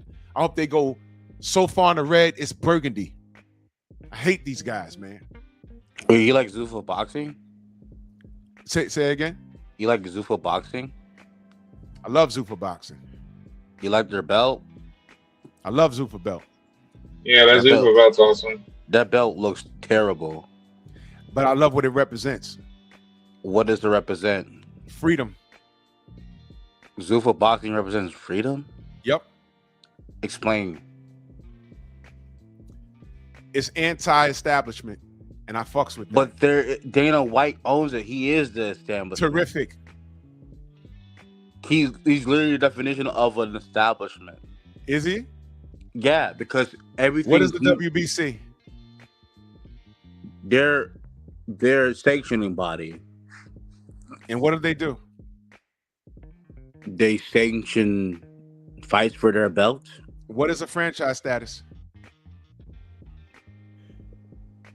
That's what they made up. Didn't who? Oh wait, hold on. Hold on. They did that for Canelo. They made it up, right? Yeah, they can make up anything. Zuffa can make. Oh wait, hold on. So that's the establishment, right? Sure. Yeah, I'm not saying that's not an establishment. So my thing is this. Okay, this actually plays into what I'm saying. Let me move down here. Okay, your fighter. Is he a rookie or is he in his prime?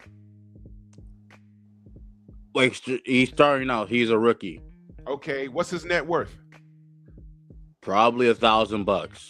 $1,000. Okay, what's his promotion? I would ideally have him signed to either Golden Boy or Top Rank. Oh wow! Why aren't you promoting him? I said this is your fighter. Why aren't you promoting him? Why? What do you mean? Why wouldn't I promote him? I said this is your fighter. I'm his trainer. You're his trainer. Yeah. So you don't want to promote him? What do you mean? How would I promote him?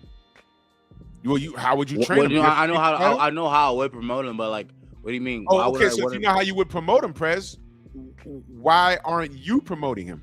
Why is I can promote him too. I'm not saying he has to ideally be under a promotion company or like under one of them. You would send him to Top Rank or Golden Boy? Yeah, to build up his resume. Okay, what do we know about Top Rank and Golden Boy right now as we speak? Well, Top Rank, as we speak, well, they don't have anyone. They're not signed to no. They don't have no. They're like but you just sent your fighter to Top Rank and they have no network because they sent them over there. Because they're known for building up fighters and getting them. But I said right now as we speak, are they in good standing? Well, they got people like Xander Zayas who has a 2 belt. I'm not talking about Xander Zayas, good brother. I'm talking about your fighter right now. You just sent him to Top Rank. Xander Zayas, you don't even know what network he fought on. You had to go look for it. He was on Top Rank. I know he's a Top Rank fighter. What network was it on? I don't know. They said they're doing stuff on TV. Right. So you just sent your fighter to Top Rank. They have no network. Now let's go to Golden Boy. Same thing. Golden Boy usually fights on the Zone. They usually fight on the Zone. Who owns the Zone? Eddie Hearn. Who does Eddie Hearn work with? Matchroom. Matchroom. No. Who does Matchroom? Who do they have to partner with? Go ahead. I'm not sure actually. I don't know. Turkey Al-Sheikh. Turkey. Okay. And so what? I can have him sign. Wait, I can have him sign for Turkey Al-Sheikh. Is that a problem? Say again. So wait. Why not have my fighter sign for Turkey Al-Sheikh and get fights from there, from Riyadh season? Because he's gonna end up on Zuffa. He's gonna end up on Zuffa. Yeah, Zuffa. Yeah. So Turkey and it's co-owned by Turkey and Dana White, who are the establishment. So if your fighter ends up on Zuffa, is it a bad thing? I wouldn't want him to fight on Zuffa. No. Why not?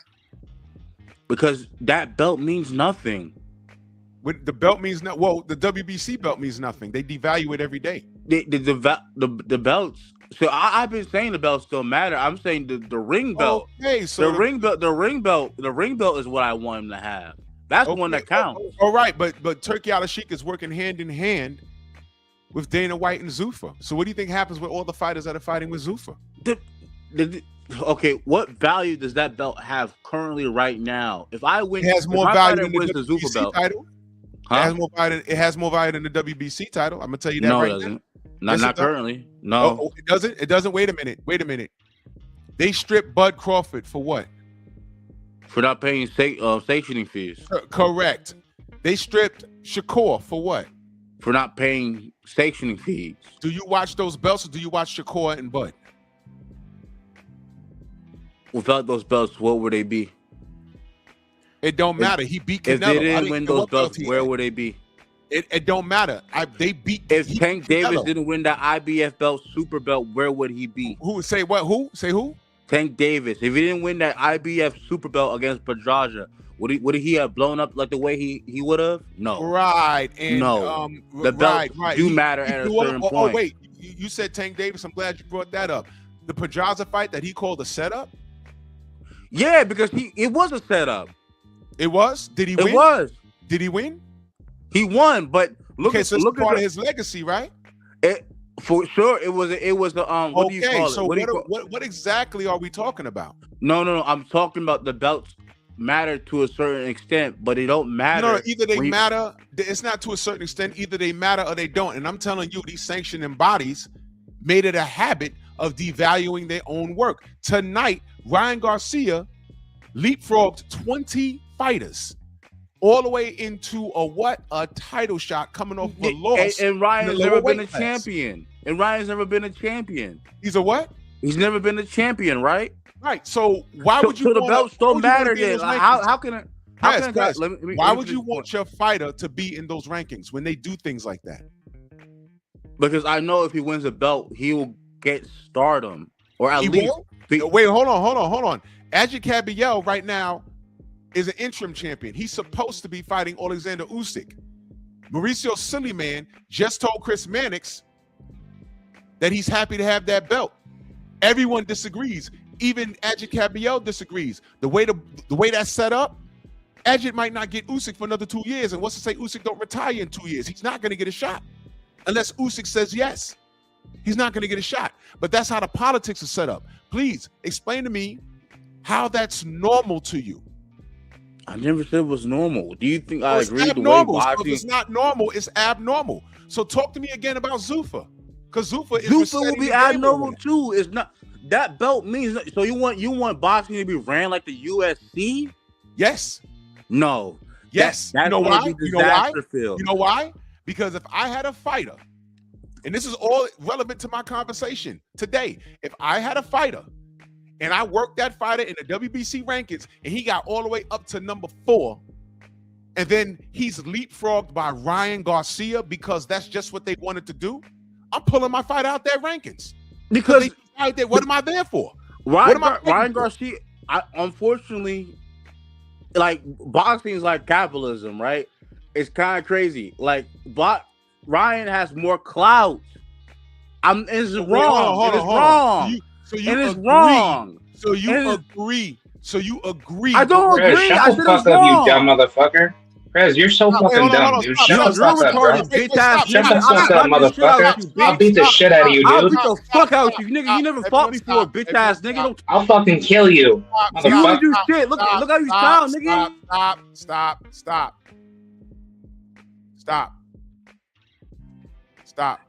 I ain't say nothing wrong, bro. We having a conversation. This bitch ass nigga gonna talk crazy. Press, hold on. Let me reset the game. We're not gonna insult each other. We're not gonna cuss. We're not gonna scream. We're having a conversation. We can disagree. We're not gonna do that. It's Saturday. We're having a good day. There's about to be a storm to roll in here, and it's annoying because I thought the snow was over, but it's coming back with a vengeance on Monday. Goddamn eye doctor just called me and said we got to reschedule you because of the inclement weather. The sky's falling. Just tell me what it is. So let's reset the game. Let's not insult each other. We're not doing that. Please, family. Please. Let's not do that. Okay. So now, I'm going to go back to press. All right. I'm taking you off mute. And I see you, Rich. I see you, brother. Now look,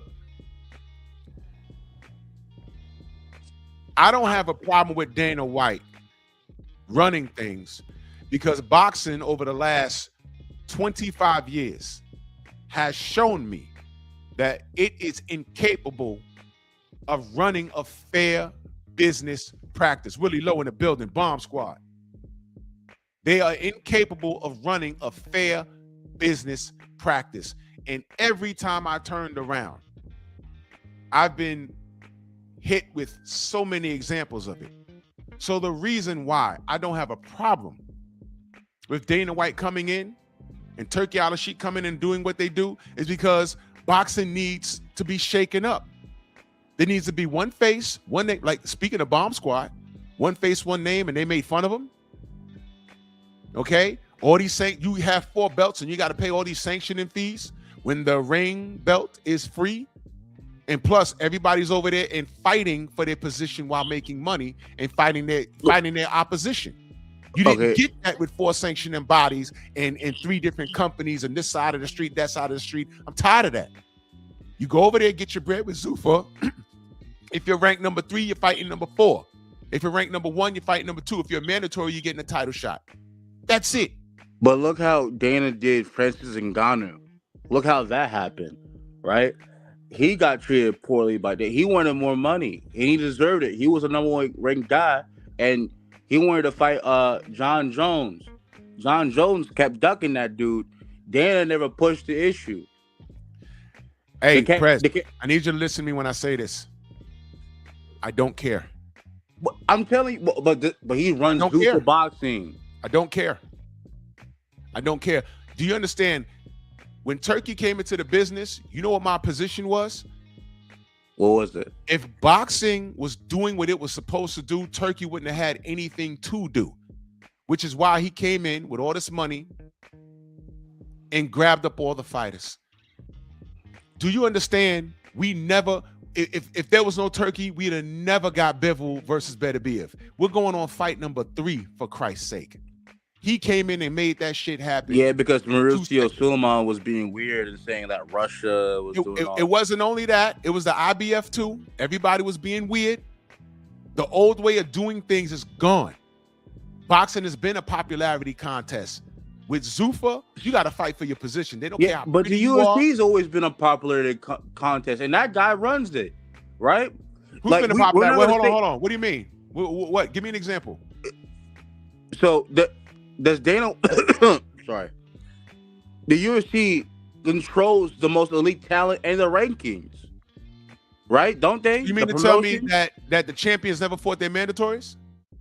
No, they fought all champions and crossed all. So wait, in boxing, does champions not fought their mandatories? Stick to UFC for a second. I just asked you a question. You mean to tell me that the champions didn't fight their mandatories? Yeah, they did. Okay, that's it. That right there, boom. That's it. But hold on. With Zuffa. But same thing. But I can say this: they get title shots based on the business. UFC has politics, bro. Just like boxing. I don't doubt that they do. But this is boxing, and Zuffa's just getting started.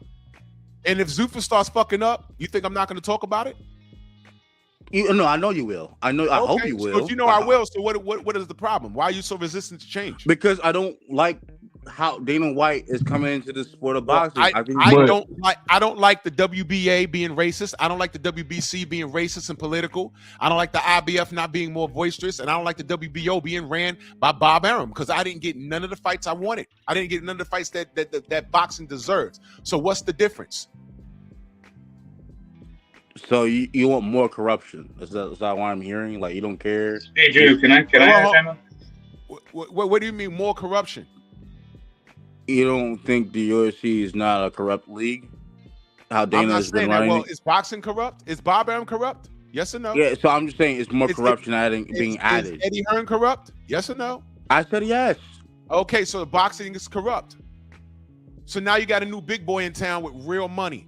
And all he's doing is working the rankings how they're supposed to be ranked because boxing couldn't do it on their own. They refused. They could have did it, but they refused to do it. And all they did was rape us with $100 pay-per-views with fights that we didn't even ask for. and they pushed along mediocre fighters as excellent, and they tricked a lot of these new wave fans, and got me on here arguing with casuals. Mm-hmm. So boxing is getting what it deserves. It needs to have a collar on its neck and a shackle on its goddamn ankle until they get right. And you think Dana White is the savior? Is going to save boxing? Say that. I didn't say that. I say that boxing is what Dana White is what boxing deserves. Okay, so you think boxing? Do you understand what I just said? Did I say Dana White was a saint? Did I say that? I never said that. Okay, so you don't want to fix boxing. You just wanted to go down. I didn't say that either. I didn't say it. I said boxing is getting what it he's saying, bro. What he's saying is why not give Dana a shot? Look at what Bob and all them done did. Why not? Let's just see what happens. What do you mean? Okay, right. So Dana gets a shot and does what with it? We don't know. We don't know. You're looking at the cup half empty. Why not look at it half full? Maybe he comes in there and does a good job. Yeah, we don't know what he can do. Okay. And so far, you can say what you want. Y'all said the same thing with Al Heyman, and guess what? Y'all went against him now. Y'all go against him. No, hold on. Stop right there. I don't do that because Stop right there, Prez. Nobody defended Al Heyman more than me. And I defended him and defended him and defended him. And what I got to show for it right now. February 21st, Black History Month, right now. What do I have to talk good about Al Heyman about? What do I have to show for it? Defending now all these years. What do I have to show for it? You have nothing. Thank you. And I defended him. My point is, it will be the same thing with Dana White and Zuffa Boxing. How do you know that? Because you know what we know? We see, you know what I know? Not necessarily. They're putting together great events. They're signing talent. And you don't watch boxing like that. They're signing great talent. They are signing great talent. I know who they signed. They just signed Conor Benn. They just took him from fucking. They signed former heavyweight champ Charles Martin, Jeffrey Jogba. By the way, I'm just saying. Wait, hold on, Press. That's boxing. He lost to F.A. Jogba, a top heavyweight contender, a top heavyweight contender. Press, Jogba's not a top heavyweight contender. What are we talking about? F.A. Jogba, yeah, he got his ass beat. Oh, okay. Well, hold on. Is F.A. Jogba not a top also contender? Zuffa got Frank Sanchez. Yeah, that's good. I'm saying he got his ass beat though. So like, what? But see, you focus on people getting their ass. It's boxing, brother. Yeah, I know. You would winner and loser. So I'm saying he got his ass beat. You never know who's going to get their ass beat unless they get in the ring. Drew, so I'm not saying that's wrong. Wait, question, because I don't want to get too far off from the show. Drew, I'm not a fighter. You just told me you would send him to Golden Boy or to Top Rank. Because I'm talking, because they're known to build up fighters and getting them title shots. Right. Yeah, I want them to make the most money. Top Rank right now. Boxing is a business. Right now. Where are they right now? Yeah, it's on Tubi. Yeah, but Xander Zayas just became unified champion. And something, Prez. They went from ESPN. Boxing was so down bad that they didn't want to re-up their subscription with their deal with Top Rank to air boxing. They got rid of it. So we had to go to Tubi to watch Xander Zayas fight. Tubi? Yeah. Tubi? And you just told me if you was building a perfect fighter in your image, right? You'd send him to Top Rank because they're known for doing what? Right now, 2020, in February 21st, 2026, you would send your fighter to Top Rank right now?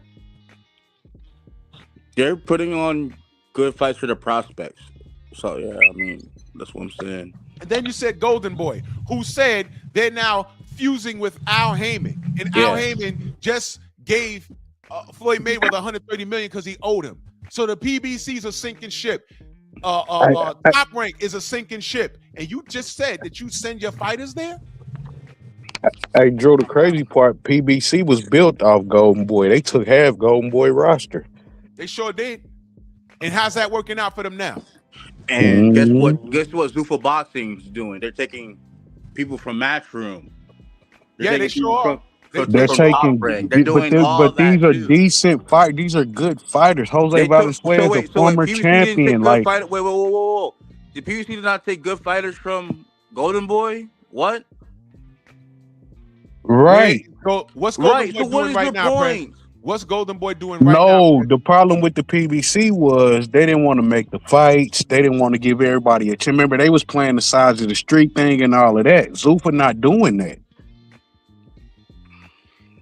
But You're not there's getting Turkey and them not getting doing it. politics on that level, Turkey man. is making niggas fight. Turkey making it. Come on, you the best. You the best. Which I want. Let's fight. What are you talking about? They're not doing that. That's the reason why we want Turkey, because he's eliminating that. The PBC games. That's it. That's it. And I fucks with Zuffa until I don't fucks with them. Until when they start playing politics like these sanctioning bodies and these outside companies, that's when I'll call them out on it. But why can't Dana White get a shot? Everyone else did. That's my point. I'm not saying that Dana's a saint. I'm not saying he's a savior. I'm saying, hell, why not? Boxing's so damn Drew, bad. Why not? Let me tell you something. Let me tell you, I'm not trying to be long-winded, okay? But like, my problem is about fighter leverage. It could be dropped because of this. Because of Zuffa's boxing control. Please explain to me, what do you know about fighter leverage? Please explain. Because you know there's a fighter in the chat right now that's working with Zuffa. You do know that, right? Who's the guy? Who's he? It don't matter. Don't make no difference. What do you mean it doesn't matter? You just said it. Yeah, it don't matter. And I mean, if the fighters do lose leverage, they did it to themselves. All you gotta do is fight. You can't say that. So if I sign to Zuffa Boxing, and I want to get the best fights, but they have a control monopoly over the sport, and I can't say, you know what's a I want this monopoly? or that. WBC is a monopoly, Prez. The WBC is a monopoly. There's no way I'll bust my ass to go from rank number 30 all the way up to number 4. And then because Mauricio feels like it, he pulls up someone from a lighter weight class and gives him a title shot. Manny Pacquiao did that shit. Yeah, that was it wrong. Right? Hold on, Prez. Was it right? I said it was wrong, but I'm saying it's based on clout. Why are you bringing up things that are wrong to justify something that Dana White hasn't even done in boxing yet? Because he's done it in UFC. But that's USC, bro. That ain't got nothing to do with this. So you don't think he'll run Zuffa like how he runs his own? I mean, so far, we ain't got no complaints. Everybody so far talking about how they. Suleiman voice. I ain't going to judge Dana White based off of what he does now for boxing. I am not Interpol. I'm not the police. How about that? Okay, well, yeah, I don't think USC really play no picture into this, because them is two different sports, and Dana know if he wants some of them big, like they said that they supposedly, I don't know if it's true, gave Conor $15 million for one fight. I'm still looking for the franchise statuses. I don't know where they went. There were 3 of them. Where'd they go? I'm still wondering. I want to talk to Adjit Cabello and be like, yo, man, this interim title that you're paying sanctioning fees on, are you good about that? I want to see what he has to say. Yeah, that's bullshit. Please, man, that's bullshit. I have questions. Right? So, will people who are signed to Zuffa Boxing will be able to allow, or are they allowed to fight outside that league? Yeah, they said that you can graduate to a ring card. You can graduate into a ring card. You're basically earning your stripes. They're not going to say, oh, you got good hand tattoos, we're going to take you here and put you here. No, you better know how to fight, man. Yeah. You better know how to fight, because if you can't fight, understand that. Okay. So I work up the ranks, right? I'm the top guy in Zuffa. Boom, that happens. Will I be able to fight the guy on top rank who was number 1, who has the 2 belts that I want? Will that be able to happen? Watch this. That's up to the guy. No. Because fighters won't have leverage. Fighter won't have leverage. Zuffa will let you do it. That's up to the guy. How you know? When did Dana say that? They said you can graduate to a ring card. They only fought 5 shows in, bro. Did you hear what I just said?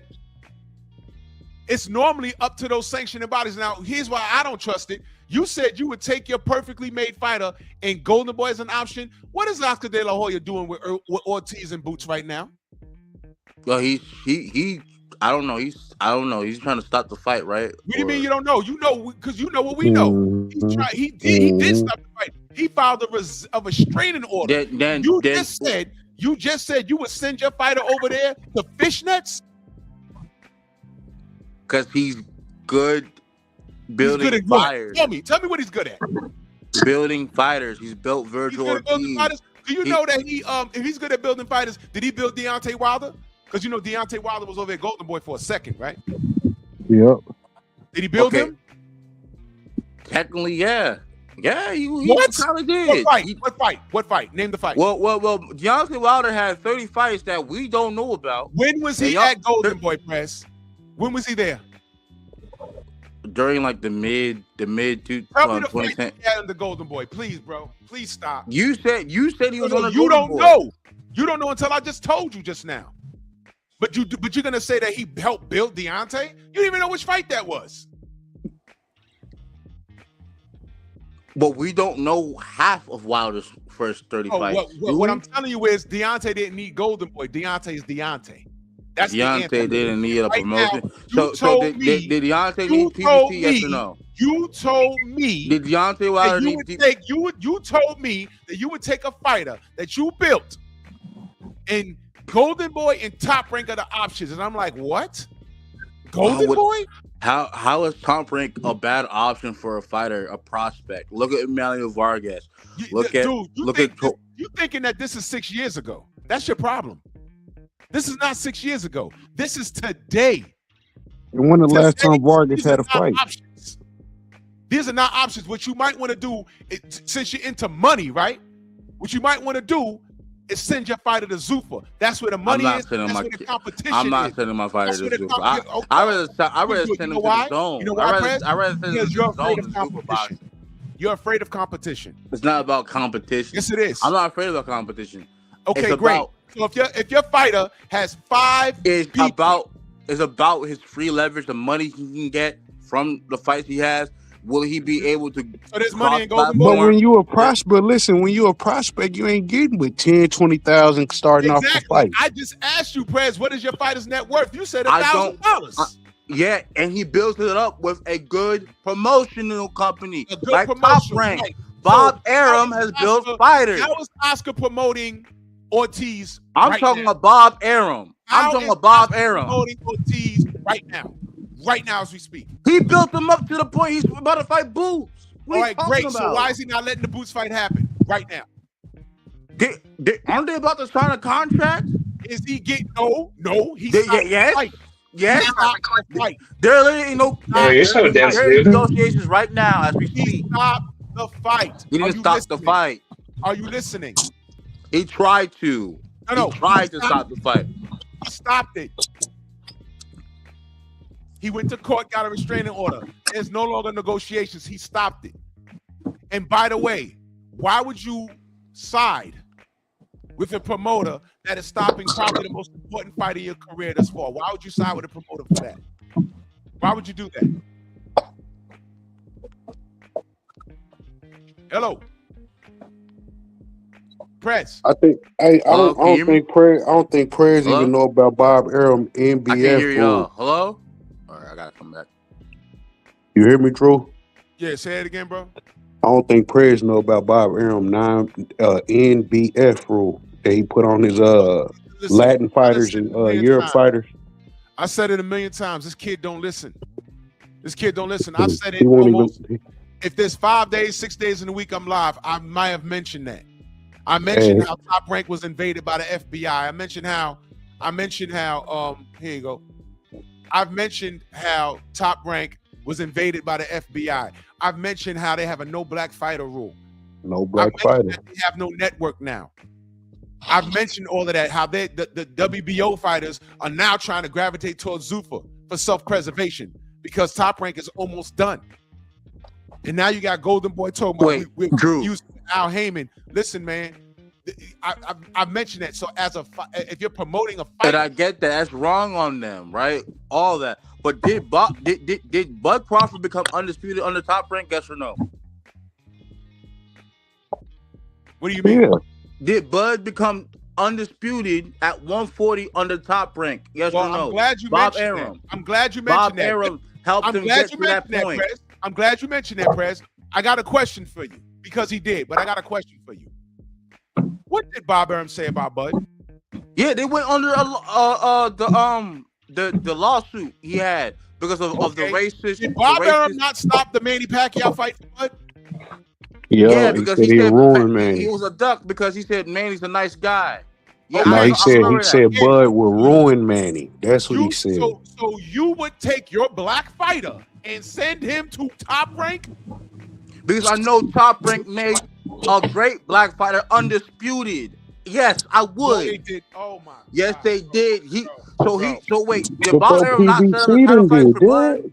PBC did that with Charlo. I mean, you can go and dispute it. I mean, that's, But you know. Listen, Press, you're cornered. He stopped the Manny Pacquiao fight. He said the amount of money while he said he stopped the Manny Pacquiao fight, which would have been Bud's biggest fight at that time, he said the amount of money I lost on Bud, I could have bought a house in Beverly Hills. Bud had to turn around and that's sue on me Bob. for racial shit, right? Had to turn around and sue him. They settled out of court because you don't hear about it no more. But he had to fight through all of this red tape to get his just due. And you're telling us that you would send your fighter over there? Why? Prez, why? Hello.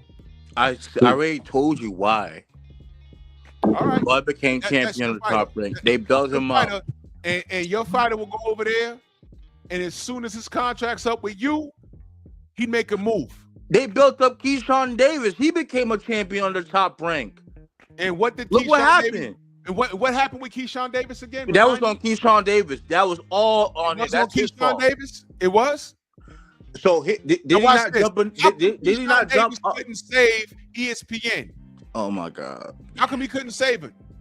Did Keyshawn Davis not jump Nahir Albright with his brothers because he was salty that his older brother lost to that dude?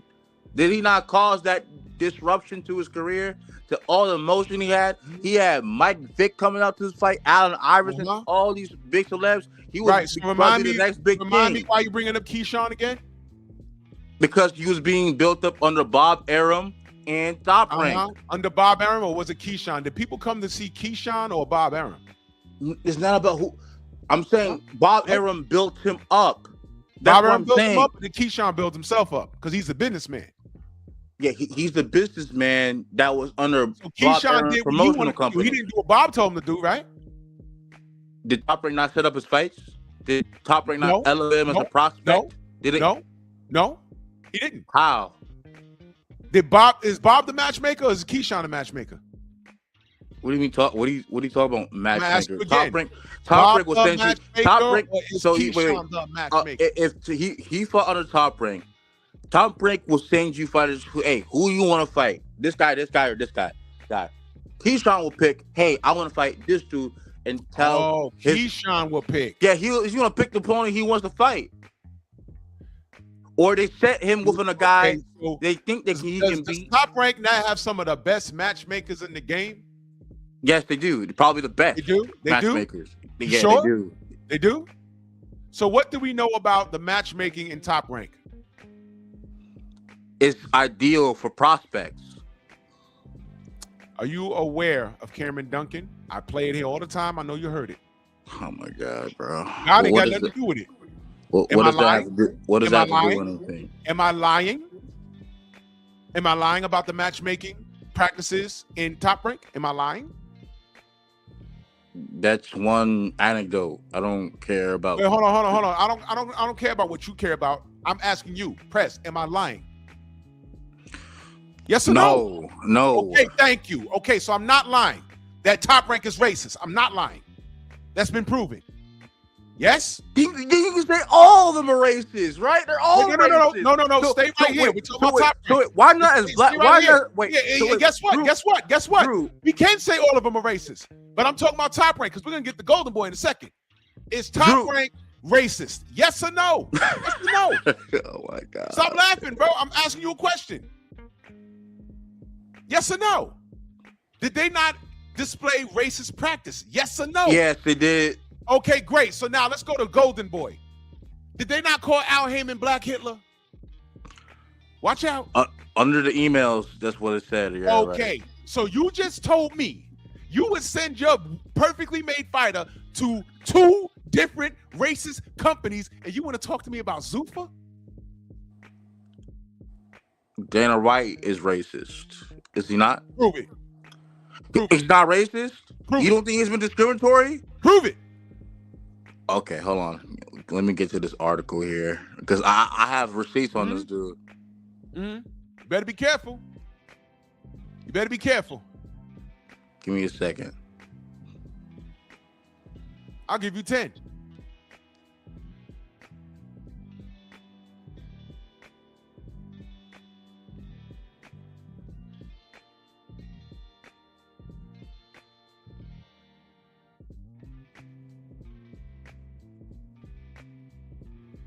Ladies and gentlemen, you're witnessing the art of goalpost moving. For him to tell me, I said, well, Top Rank's racist. They're all racist. Golden Boy's racist. They're all racist. Dana White's racist. They're all racist. So are you going to fight or not? Get a new job. Get a new job. So, in a situation in 2020 with the fighter Colby Covington, he has said racial remarks against black fighters, and they have called him out in the UFC. Guess what Dana White said? UFC will not muzzle anybody, no matter what. And he claimed he didn't hear anything racist coming from Colby Covington. He didn't hear anything racist from Colby Covington? But the black fighters, they did. So you don't believe them? What did Colby say? I know what he said, but I'm asking you. What did he say? What did he say? What did he say? Let me keep reading the article. You're supposed to know this. I'm going off what the article is saying. Okay, but you referred me to an article. You're reading it, and you got to tell me what he said, man. I could say someone said something racist to me right now. What's the next logical question? What did he say? He said, you're black. I am black. How's that racist? I'll give you another 10 seconds. You go ahead. Tell me what Colby said. And I'm very familiar with Colby. So he's mocked Usman on his ethnic background. He called him a little tribe, and he said he does smoke signals. He's being racially prejudiced against him. He's doing that to his undertones behind his comments. He's also the white boy, Colby Covington, the white boy? Yeah. MAGA, that white boy who got beat up, that white boy? Let me ask you a question. When we say white boy, is that racist? Well, he's a white guy, isn't he? When we say white boy, as a black man, as black men, when we say white boy, is that racist? No. Why not? It's just not racist. Why not? You think it's racist? I'm asking you. Why not? I said it's not. Why it's not. I just don't feel it's a racist thing to say. You don't feel. Okay. But if a white man says, come here, boy, is that racist? Depends on the context. What do you mean? Oh, now there's context. Yeah, there's context. Well, I don't know where your people are from, but you don't call a black man boy.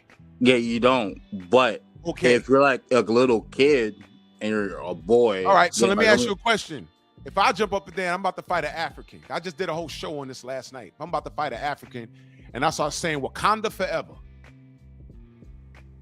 Is that racist? Yeah. It is, right? Yeah, I agree. That's racist. But I'm black. I'm black, my nigga. But if you're calling somebody Wakanda forever. But I'm black, my nigga. I don't get it past, my nigga. You're mocking I don't get it past, my nigga. I don't get it past. I'm black. What's going on here? You're mocking them based on where they're from because you watched the movie. And you think black people from it, they're like, oh, Wakanda. Like, that's crazy. It was like. So what did Dana say? What did Dana say when Colby said what he said? Dana said he didn't see a problem with it. What did he say? What was Dana's exact He words? won't put a muzzle on anybody's mouth, basically. Okay, so he said anybody's mouth. Read that again. Anybody. Okay, was that Anything- restricted to black people, Latins, Brazilians, anybody? He said anybody. Because we can agree that Conor McGregor has come through and he said a lot of strange shit, right? Sure. Okay, then how did they solve it? In the ring, right? Okay, so all right. So don't. He said he's not going to muzzle anybody. He didn't say I'm not going to muzzle a white person. He said I'm not going to put a muzzle in. He didn't justify. Did he co-sign with Kobe and say, "Hey, I agree with Kobe," or did he say I'm not going to put a muzzle in anybody's mouth? Drew, so based on what you just said, settle it in the ring, right? So don't complain about racism in boxing anymore. Let them all settle that shit in the ring, nigga. Are they settling it in the ring? They better. Ho. On Zuffa, they will. Yeah, they better settle it in the ring, Zuffa, right? They will. If Teofimo Lopez ever called if he ever called me a fucking monkey, we better settle that in the fucking ring, or we're gonna do it in the street. Tank. Tell it to Tank. Nigga, because I fight, nigga. Because no, for real. I actually because Drew, I box, nigga. I box. I actually box. Be very careful. No, Drew, I'm gonna tell you about me. You're stepping in it. Drew, because I box for real. I really do this. Yeah, I box for real. I box for real. I box currently for real. I box for real. If somebody told me I'm a monkey, pause, young man. You ain't gotta pull all that out. I box for real. I've been doing it before you were born, for real. Okay, that's cool. I do it currently. So what? I do it currently. So what? No. I fight in competition. Like I literally do this. It's irrelevant. I better not ever hear about you getting called a monkey and you not willing to settle it in the ring. Oh yeah, I hope I settle it in the ring. I hope I do. If not, I don't want to get off topic. I don't want to get too far off topic. What the fuck is this?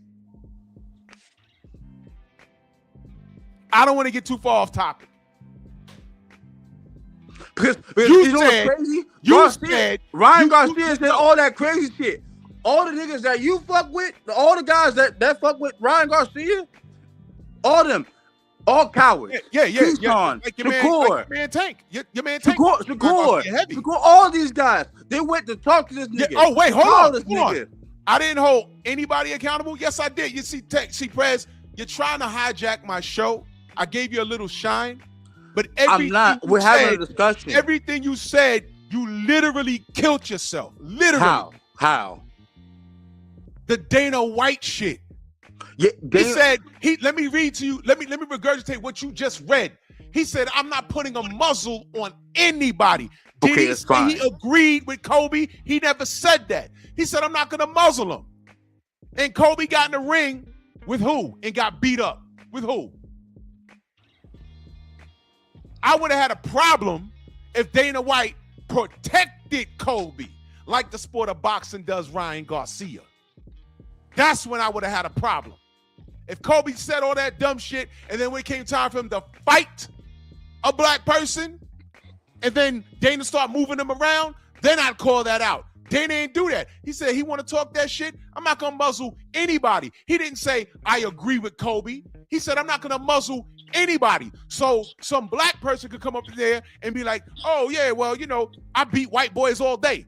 A Latino could come in there, oh, I beat all gringos. I beat the gringos. He's not going to muzzle anybody. But when it comes time for you to get there and fight that gringo, it's up to you to perform. So when you're talking about what Ryan Garcia says, or what Teofimo Lopez says, all I ever said was, they saying everything but what? Fight. Get in there with a nigga and see what happened. And Teo got in there with a nigga, and what happened? He got his ass beat, like I knew he would. Fuck we talking about here? So let's get back on task. You said you would take your fighter and send him to Golden Boy or Top Rank. I just said that was strange. And then you went on a tangent about Zuffa. I ain't got no problem with Zuffa. They're going to have to show me that they're messing up. But they're going to have to show me. They'll show you. Okay, well, that's your opinion. That's your opinion. Well, we'll see. The verdict is not in yet. In 2 years from now, we're gonna talk about super Okay, boxing. great. I'm gonna be right. I Okay, know I great. will. Okay, But I don't understand why you so like. Do you like the current state of boxing, press? No, he does. You know why, Rich? He likes the When did I say I boxing did? Because No, I'm asking you.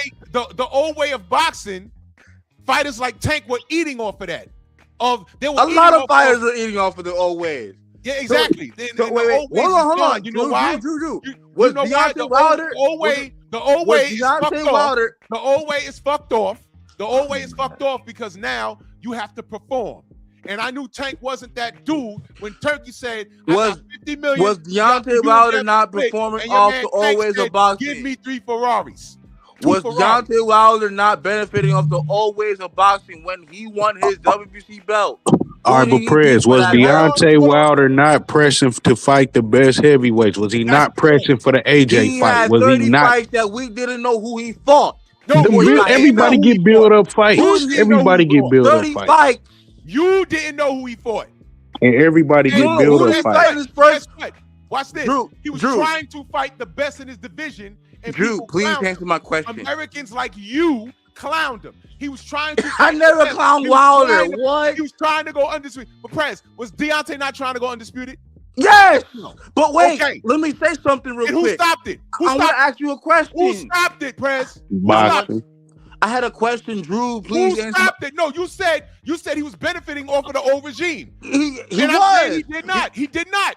Because if he was benefiting, he'd have been undisputed or at least fought for undisputed. So who stopped Deontay from being undisputed? So the old regime not who stopped Deontay from being undisputed? When Wilder won his WBC belt, was not that the old regime? Deontay from being undisputed? The politics of boxing. Thank you. So now you said WBC. So the WBC. Who stopped Deontay from being and the only names that we know from those 10 the only credible names who stopped it? Oh my God, man. I ain't got nothing to do with it. Stop using his name in vain, young man. Who stopped Deontay's 11th title defense? Who stopped it? The politics of boxing. So who's the victim? What? Who's the victim? You want me to say Wilder? You want to say Deontay? No. Tell me who the victim was. You said politics. So when you say politics, somebody suffers. It was Wilder and the fans. Okay. It was Wilder and the fans. Wilder and the fans suffered from the politics. No. I'm talking about fighters. Fuck the fans. What do you mean? Who suffered? So you said Deontay suffered, right?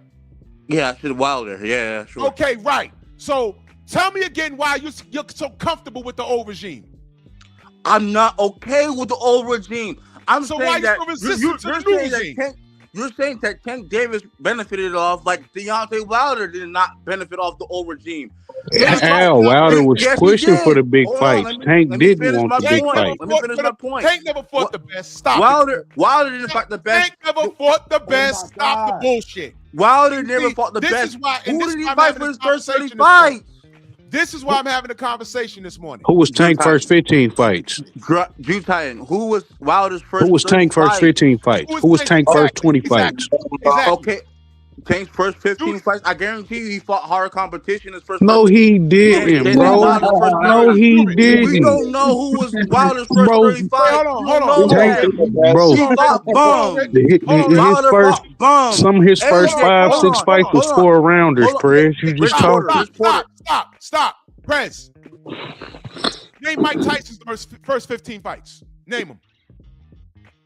That's way too old. I couldn't help. Even if I watch boxing, you got to tell me something. How about this? Name Mike Tyson's key fights.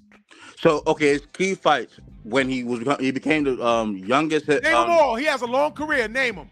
He fought Tony Adams. He fought what was that? Gross. He fought Gross. Wait, stop. Who? He fought. What's his name? Pascal Gross. Right? You tell me. I asked you. No. Yeah, I'm trying to remember it all. I have to go through my head. You have to look it up. No, through my head. How did I look it up? I literally just told you just now. Pascal Gross. Or is it Reggie Gross? Reggie Gross? I don't know. Pascal Gross. Why? How? Who? What? When? Why? How? Negative 200. You're asking me to name these guys. I don't know all of them, but I know he fought. Why are you a Mike Tyson fan?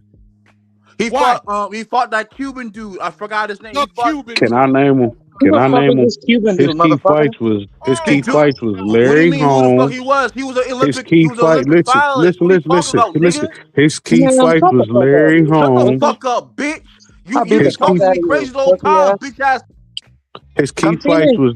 His key fights was Larry Holmes, Michael Spinks, Donovan Ruddick. twice. Yeah, he fought him twice. Evander Holyfield, Lennox Lewis. Tony Tubbs. Tubbs didn't ever do nothing though. Like All right, Tubbs now watch wasn't. this. Watch this. Hey, Prez, how many fights did Mike Tyson have before he fought Trevor Berbick? At least 20 plus. Those 20 plus fights, who were they? Before he got to Burbick, I know he fought. I believe he fought Tillman. No, I don't remember everybody. You mean he didn't Tillis? fight. He didn't fight him. You mean Tillis? James Tillis. That's his name. James Tillis. Yeah, I think that was that guy. Uh-huh. Yeah. But he Okay. was old. So here's my thing. Are you sure you want to downplay people's records here? You sure you want to do that? But he 'Cause we fought can do it with every fighter. But Wilder was fighting Do you guys know- from the backyard. How many fights did Sugar Ray Robinson have in his career? Over 100 plus. Can you name 50? Mm-mm. No, so wait. Can So you wait, name why, 10? Can you name So- 10? so Drew, then why do you discredit Tank's resume so much? If you can't name Oh, wait, the hold first on. 15, Hold on. Hold then on. I can't. hold on, And if I wait, can't wait. name the Tank first whole 30, resume is Prez, full of Prez, that. His whole Prez, resume is Prez. full of that. Prez. Do I discredit his resume or do I tell you that he leaves a lot of food on the table? At least 15 guys. And those are his choices. You see, Deontay was choosing to fight the best. Tank was not. It's a big difference. It's a big difference, That's bro. a big difference. So it took him 30 plus fights to fight the best. That's what I'm hearing. What? I mean, if they don't want to fight you, you can't make them fight you. He tried. When he got under the PBC, that's when he was fighting the best fighters. And he did that. What do you, Press? What are you talking about? What are you talking about? You need to be real careful with the things you say, because you really bury yourself. Because I will always go back to Tank in comparison, because Tank ain't doing anything. Do you know Tank right now, amongst his contemporaries, has the worst resume? Teofimo Lopez has a better resume than Tank. That's crazy. Tio has a lot of better. Lomachenko has a better resume. Devin Haney clearly has a better resume. And right now, Shakur has a better resume. Teofimo Lopez has a better resume than most fighters that we're naming here. What? Right. Listen, Tank resume is mud because listen, all of his opponents that y'all be like, oh, they became champ. All of his opponents beat each other. Rolly's biggest win is Ryan. Fuck around, Rolly got a better resume than Tank now. No, he doesn't. Pitbull's Pitbull don't have a big win. Roach don't have a big win. His biggest win is Hector Garcia, another Tank opponent. Frank Martin don't have a big win. Mario Barrio's biggest win is Ugas. Like all of his opponents is fighting each other. Everybody out here working and Tank is beating bitches up in the club. Those are guys. Frank Martin, Mario Barrios, Isaac Cruz. Who's Frank Martin's biggest win? This is a direct reflection. You guys said it was a good fight. Wait. BFTB. What I'm talking about here. If you were to build a perfect fighter, Prez is telling me he has two options: one Golden Boy, one Top Rank, and both of those are single ships. And you trying to shit on Zuffa? I don't get it. But that's your opinion. Rich Porter. You said who Frank Martin's fault, but BFTB said that during that time that Frank Martin was the third best lightweight in the division. That's ranking. Who have you fought though? You got dudes who ranked high that ain't never fought nobody. So y'all criticized Tank for not fighting an elite black fighter. Was Frank Martin an elite black fighter? No. He fought the number one prospect, Michael Rivera. Watch me nitpick. And what Michael Rivera do? Watch me nitpick. Frank Martin was clearly drained in that fight, and I know that. Now it's drained. Yes, yes, I know that for a fact. Just like Ryan Garcia was clearly drained versus Tank. That is a fact. Where's the lie? I dare you to tell me I'm lying. I dare you to tell me I'm lying. I thought if you can make the weight, you can fight, right? If you make the weight, you can fight, right? Make the weight, you can fight, right? Right? But you told me that Tank was too big, too small for 140. I never told you that. Yes, I never told you that. What? You That's said crazy. you don't want to. Yeah, I never told you that. I never told you that shit. Nah. Wait, I never told you that shit. Prez, you never told me that Tank was too small for 140? I never told you that. You never voiced your concerns about him going to 140? He said himself that he's not comfortable fighting 140. No, but that's what he said. I asked you. But I went on record. I went on record and showed and highlighted tweets from him saying he was beating up Sean Porter at 147, who's a 147 fighter. So Tank can go up to these weight divisions. He has no problem to, but he said he's not comfortable. That's on him, not me. I think he can go to 140. I'm saying right now he can go to 140. You never told me that. Bro. No, I never told you that shit. If I did, then that's surprising. But I never did. No, I don't recall that. Press, I swear to God, you're lying to me. I got a problem.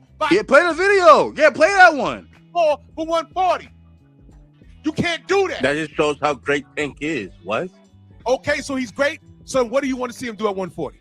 Because he's great. Your words, not mine. I don't want him. He doesn't want to fight at 140. What? So what you want to do at 35 then? I don't want him. He doesn't want to fight at 140. I said 35. What you want to do at 35? Quiet. I don't want him. I don't want him. I don't want him. I don't want him. Oh my God. No. He's great. You just said that. That's how great he is. And guess what? For purpose of this live, I'm going to agree with you. He's great. So what do you want to see him do at 140? Whatever he feels like doing. What do you, not him, because he don't give a fuck about what you think and what I think, because he says fuck the fans, shut up and be a fan. That's how he talks to us. So now, what do you, Prez, want to see him do at 140? Go. Get as much money as he can. What? Yeah, get as much money as you can. Have a good day, brother. As you what can does this see, prove? What? Clip this. This is what he said. You see? Y'all heard that, right? Mm-hmm. What does this I prove? said, what do you want to see him do at 140? His response was, get as much money as he can. What does it prove? Now let's spin the block. I'm going to tell you what it proves. At this current junction, the show is let's build a fighter. When we got to the point of where would you send your fighter? You said Golden Boy and you said Top Rank. Both of those are sinking ships. At the same time, you told me, not only don't you want Tank to be at 140, you said you don't want him at 140. That's what you said. But then I said if he's going to 140. No, I said. Hold on, stop. Said he doesn't want. No, I never said that. I never said that. Bro, you said you don't want him at 140. No, and you corrected yourself and said no. I said Tank doesn't want to go to 140. No, I said what did you want to see him do at 140? What did you, I don't care what Tank said. I asked what did you want to see him do? And you said I don't want to see him at 140. No, I never said I didn't want. If I he never goes said 140, that. what do you want to see him do? You said Drew, in that audio clip, I never said that. You didn't say that? I didn't say that. You didn't say what? That you didn't want him to go to 140? What did I say? What did I say? Because you're trying to say I don't want him. I don't want him. Like no, that's what you said. said. I said what and what? No. What did I say after that? I said Tank doesn't want to fight on 140. I never said I never wanted him to fight there. And I said to you, I don't care what Tank said. I asked you what you wanted to see him do. And guess what I said after that? I wanted him to go to 140 and make as much money because what? Because you didn't let me finish. You kicked me off the panel. No. You said no. You kicked me off the panel. You typed in the chat, Press, because you said he's retiring. Yes. But that's not what my question was. I said, what did you want to see him do? And you said money. You didn't say anything about opponents. You said money because he wants to get the most money, right? But why do you care about what money he makes? Because he's retiring, right? Does he want to have a good life? Okay, great. So watch this. If you had a fighter and you talking about money, why would you go to Two Sinking Ships instead of Zuffa, where the money in the competition is? Uh-oh. Watch out. I would go to Turkey Al-Sheikh. Thank you. I would go to Turkey Al-Sheikh, but not Zuffa. I'll go to fight. Here's my point. It's all connected. Zuffa, Turkey, it's all connected. I don't want to fight at Zuffa. Fight for Turkey Al-Sheikh. He's going to end up on Zuffa. It's the same thing. It's like the D League and the NBA. Is Devin fighting in Zuffa? The NBA. Everybody dribbling the ball in the G League is hoping to get Devin fighting with Turkey. Is Devin fighting in Zuffa? Devin under contract with Turkey. He can fight in Zuffa if he want to. Why? Yeah. Devin is a boss. He a free agent. He can fight wherever, but he under contract with Turkey. Guess what? If he has a contemporary that's fighting in Zuffa, guess where Devin's going? Guess where he's going? And don't act like he won't do it, because he has done it in the past. He chases the smoke. Is Devin under Turkey Al-Sheikh? Excuse me? Is Devin under Turkey Al-Sheikh? Got one more fight. What are you talking about? Devin got checks cut by Turkey Al-Sheikh. What are you talking about? Is you know who didn't work with Turkey Al-Sheikh to fight Devin? Your man Tank. He asked for 2 Ferraris. Over 50 million. You killing yourself, kid. Stop. And what's wrong with working with Turkey? Prez, what's wrong with working with Turkey, bro? He's giving you the best fights and he paying you the top dollar. I said my fighter could work under Turkey. I don't care. Right, but it's like you making fun of Devin for doing it. Like he got a 36 million. Listen, hold on. But listen, if you was paying attention to anything that's going on, Devin got a $36 million deal with Turkey. Wow. And y'all told us to leave Tank alone with $40 million with Jake Paul. Talking about bending knees and shit. Y'all the most bipolar fan base I've ever seen. I don't get it. It's ridiculous. But anyway, back on task. Rich. Yo. If you had a fighter, where would you send him? I'm fucking with Turkey in them. Yep. 100%. K-Rod, same question. Yeah, for me, I would have the fighter be self-promoted, but I wouldn't mind going to Turkey Al-Sheikh just a partner. Yeah, because look at how they doing they prospect. What's that guy? What's the one? How they pushing him on Zuffa? He had their first main event, and then he fought on the undercard of Crawford Canelo. Man, I know what you're talking about. Yeah. They got prospects that they put. It's another one that they push. He's actually from Turkey country, but they got him over here training with. Oh, you're talking about Sultan Al Muhammad, right? They got a few of them young dudes. Like they push, like they know how to build prospect because they get them on big cards. If you don't watch boxing, you don't know these people. Right. If you don't watch, a lot of these kids is nice. You don't watch boxing. You see, I come from the era, man. I was watching Galavision. I used to flick channels between ESPN Friday Night Fights and I think, was it Galavision or Telemundo? They had a boxing program in all Espanol every Friday night. And I didn't understand a goddamn word, but I was watching. That was when I first saw Rocky Juarez, Ricardo Rocky Juarez. I said, man, this dude is good. Cause see, another thing, right, that's what I watch boxing. And see, another thing Turkey doing is like, if you get your paperwork right and your money right, you can come in like a DHP, for example, your own company, and come in and do business directly with Turkey where you don't need an Al Heyman, a Bob Arum, or Eddie. Right. You see what I'm saying? The game has changed. And if you over there with Zuffa and you're earning your keep, you can be your own boss and they will work with you. Your freedom comes within your own promotion. Hey, Some Drew, cats go in and get the bag, but if you build your shit up, Turkey ain't gonna give a shit if you own if you're promoting yourself. He'll let you move around. But Zuffa in the meantime is trying to kill the old regime. And I'm saying I don't care for the old regime because in the last 8 years, I didn't get anything I wanted. You know what I got? Deontay getting cheated, Devin getting cheated, and I didn't get Bivol versus Beterbiev until Turkey got involved. Come on. We got the 5 versus 5 out of that. We was getting some major stuff with Turkey. We didn't get any of that stuff when the regime was Drew, cool. Drew, it took almost 30 years for a heavyweight undisputed fight, bro. Y'all realize that? Crazy work. K-Rod, you was gonna say something? Go ahead, bro. Yeah. I wanted to chime in about the whole thing about Zuffa coming into boxing. I think it's a very good idea because one, there's like a lack of competition in the sport of boxing as it is.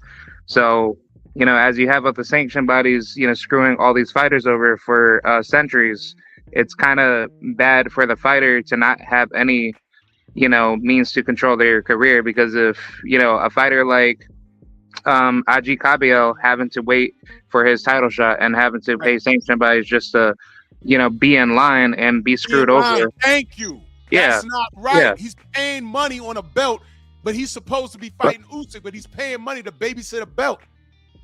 Yeah, and on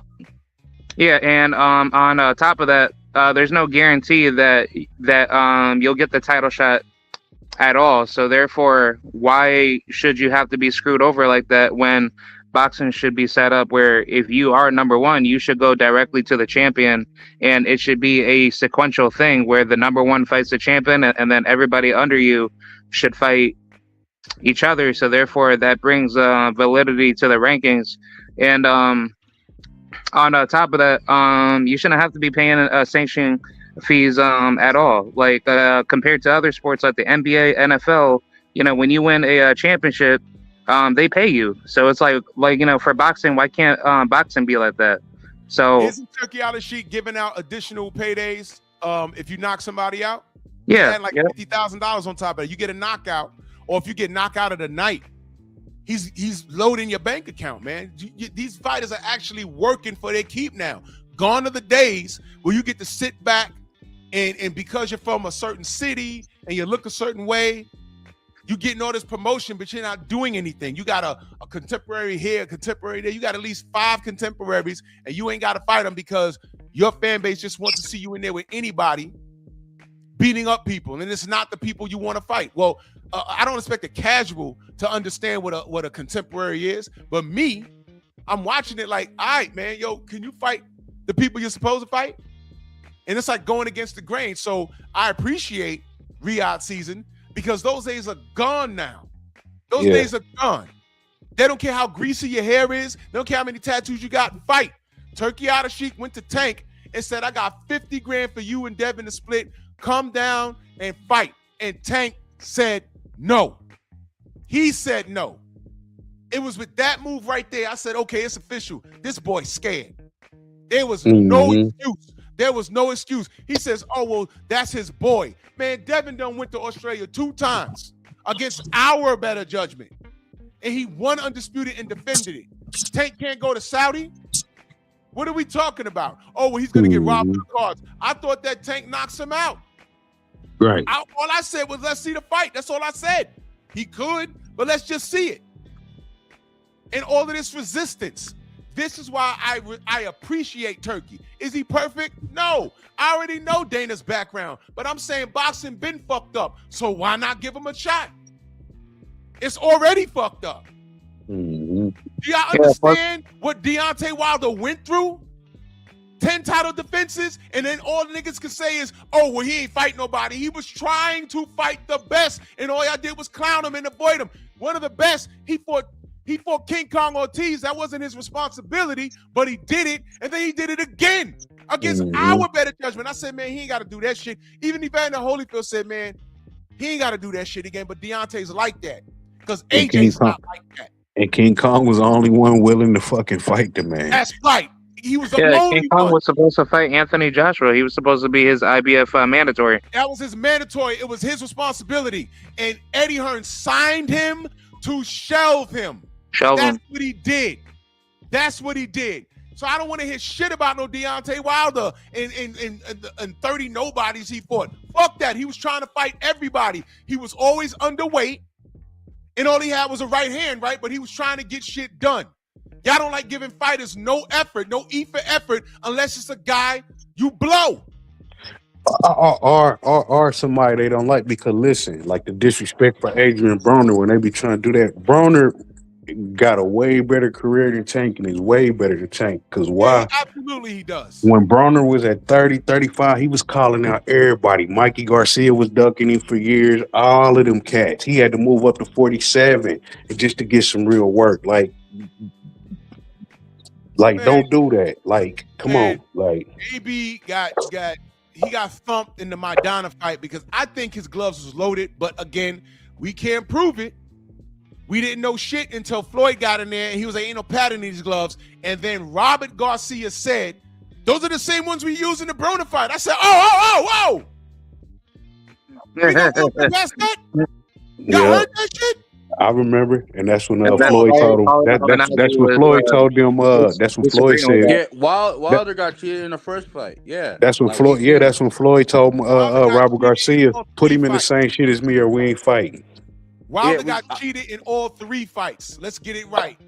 He got cheated in all 3 fights. Yeah, because that first fight was a knockout. Fight was I've seen that shit. Like the gloves, that was a knockout. That first fight was a knockout. That man got a 12-second count. I don't accept disrespect for a lot of fighters. I don't want to hear it. And I talk about AB because he could be better, but I don't shit on his boxing career. I don't tolerate no Deontay Wilder disrespect. I don't tolerate no Devin Haney disrespect. I don't tolerate no Errol Spence disrespect.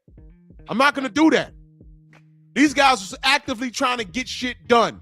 And because their rival is somebody that your dick blow, that's just your bad. The AJ fight and Wilder fight never happened because AJ was signed to the demon.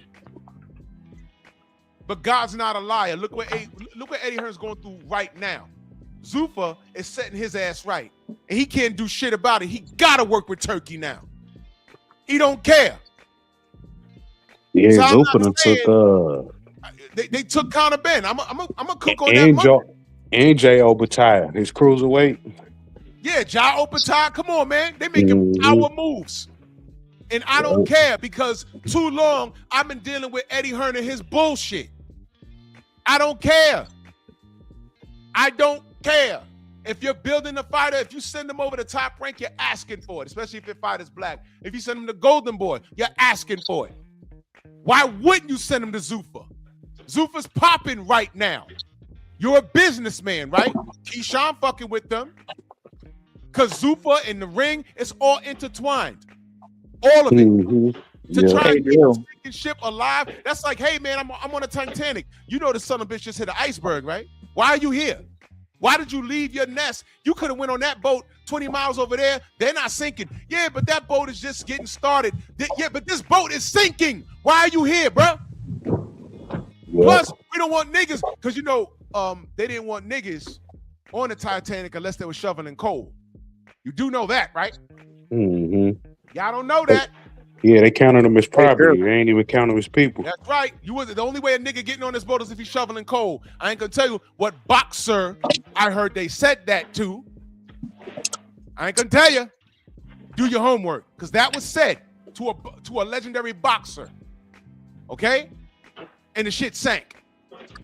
All right? Hey, Drew, I got a question. Go ahead. Yeah, I wanted to ask about Zuffa. If Zuffa does get bigger heading into the future, could it be possible that other bigger networks could try to chime in with Zuffa, maybe like TNT or possibly ESPN or anything like that? Because because if that could happen, that would be awesome to try to expand Zuffa to be kind of like UFC, but it would be like an NBA style type of thing where everybody's coming in and the competition pool gets larger and larger. I would hope so. I would hope. I hope that happens too. Because I wanted to say about the idea that I gave to you about having tournaments to take over in boxing, so therefore sanctioned bodies can be gone. So therefore, as it gets bigger, you have other competitive firms coming in, so therefore they could start putting bigger money up to get all the younger talent to go at it. Right. I was about to say that too. You have to check the market. right now, Zuffa would be hustling backwards just to put it on ESPN, just for the sake of putting it on there. Because if demand is not there, why put it there?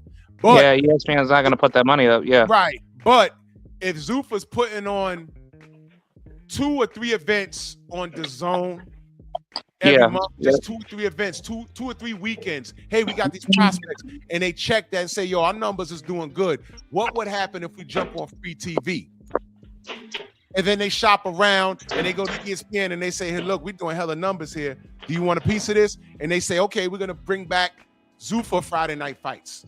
If it makes dollars, it makes sense. But then you'll see a reemergence. But you need the fan base to appreciate the talent. See, right now, I'm not into fussing with people that don't know boxing.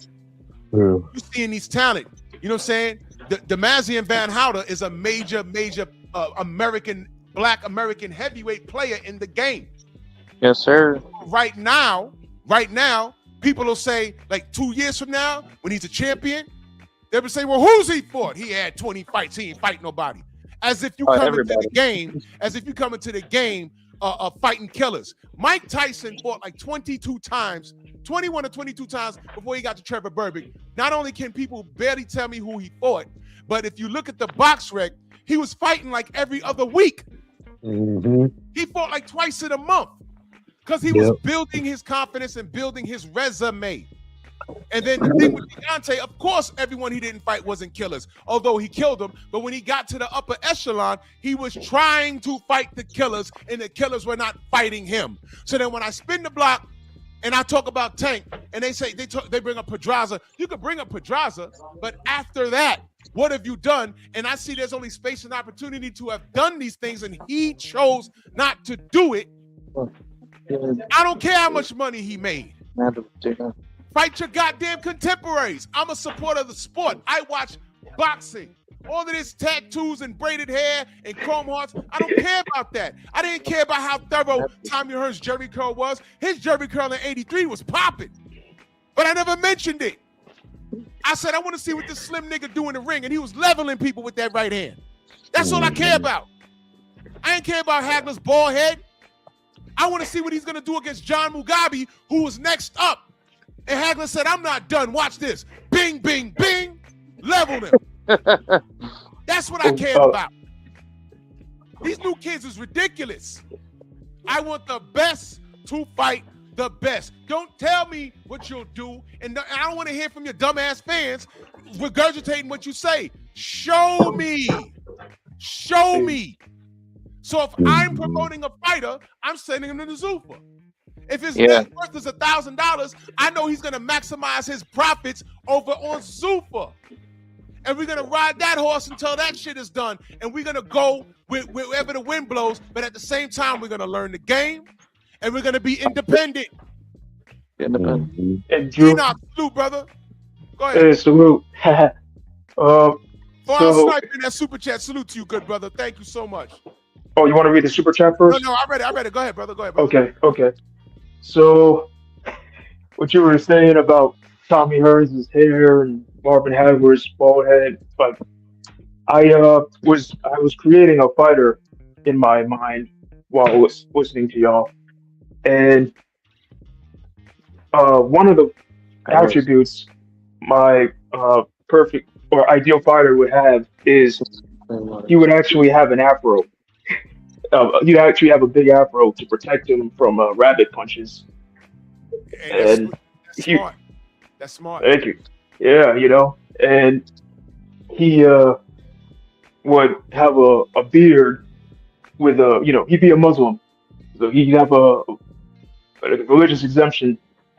He had a big old beard, and also he would have lawyers in his family. And perhaps if with the Muslim connection, if he doesn't have certain levels of like street cats in his family, maybe he's protected by the FOI instead, like they protected Ali from the mafia, and the Fruit of Islam can help have his back with the gangsters that are involved in the sport, and that helps a little, harder to intimidate. As far as like the attributes. he would be probably 5'10" in real life, maybe listed as 5'11", but not 6 feet.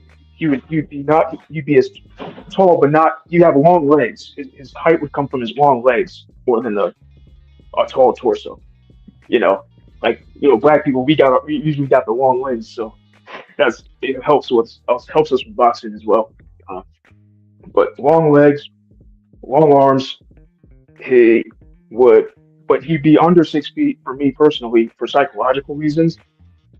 Because once a guy is like 6 feet, psychologically, like one, he's coached to really just fight in a certain way, right, from the outside. But and psychologically, he might feel like he might be less adaptable in his own mind. Like he's just under 6 feet.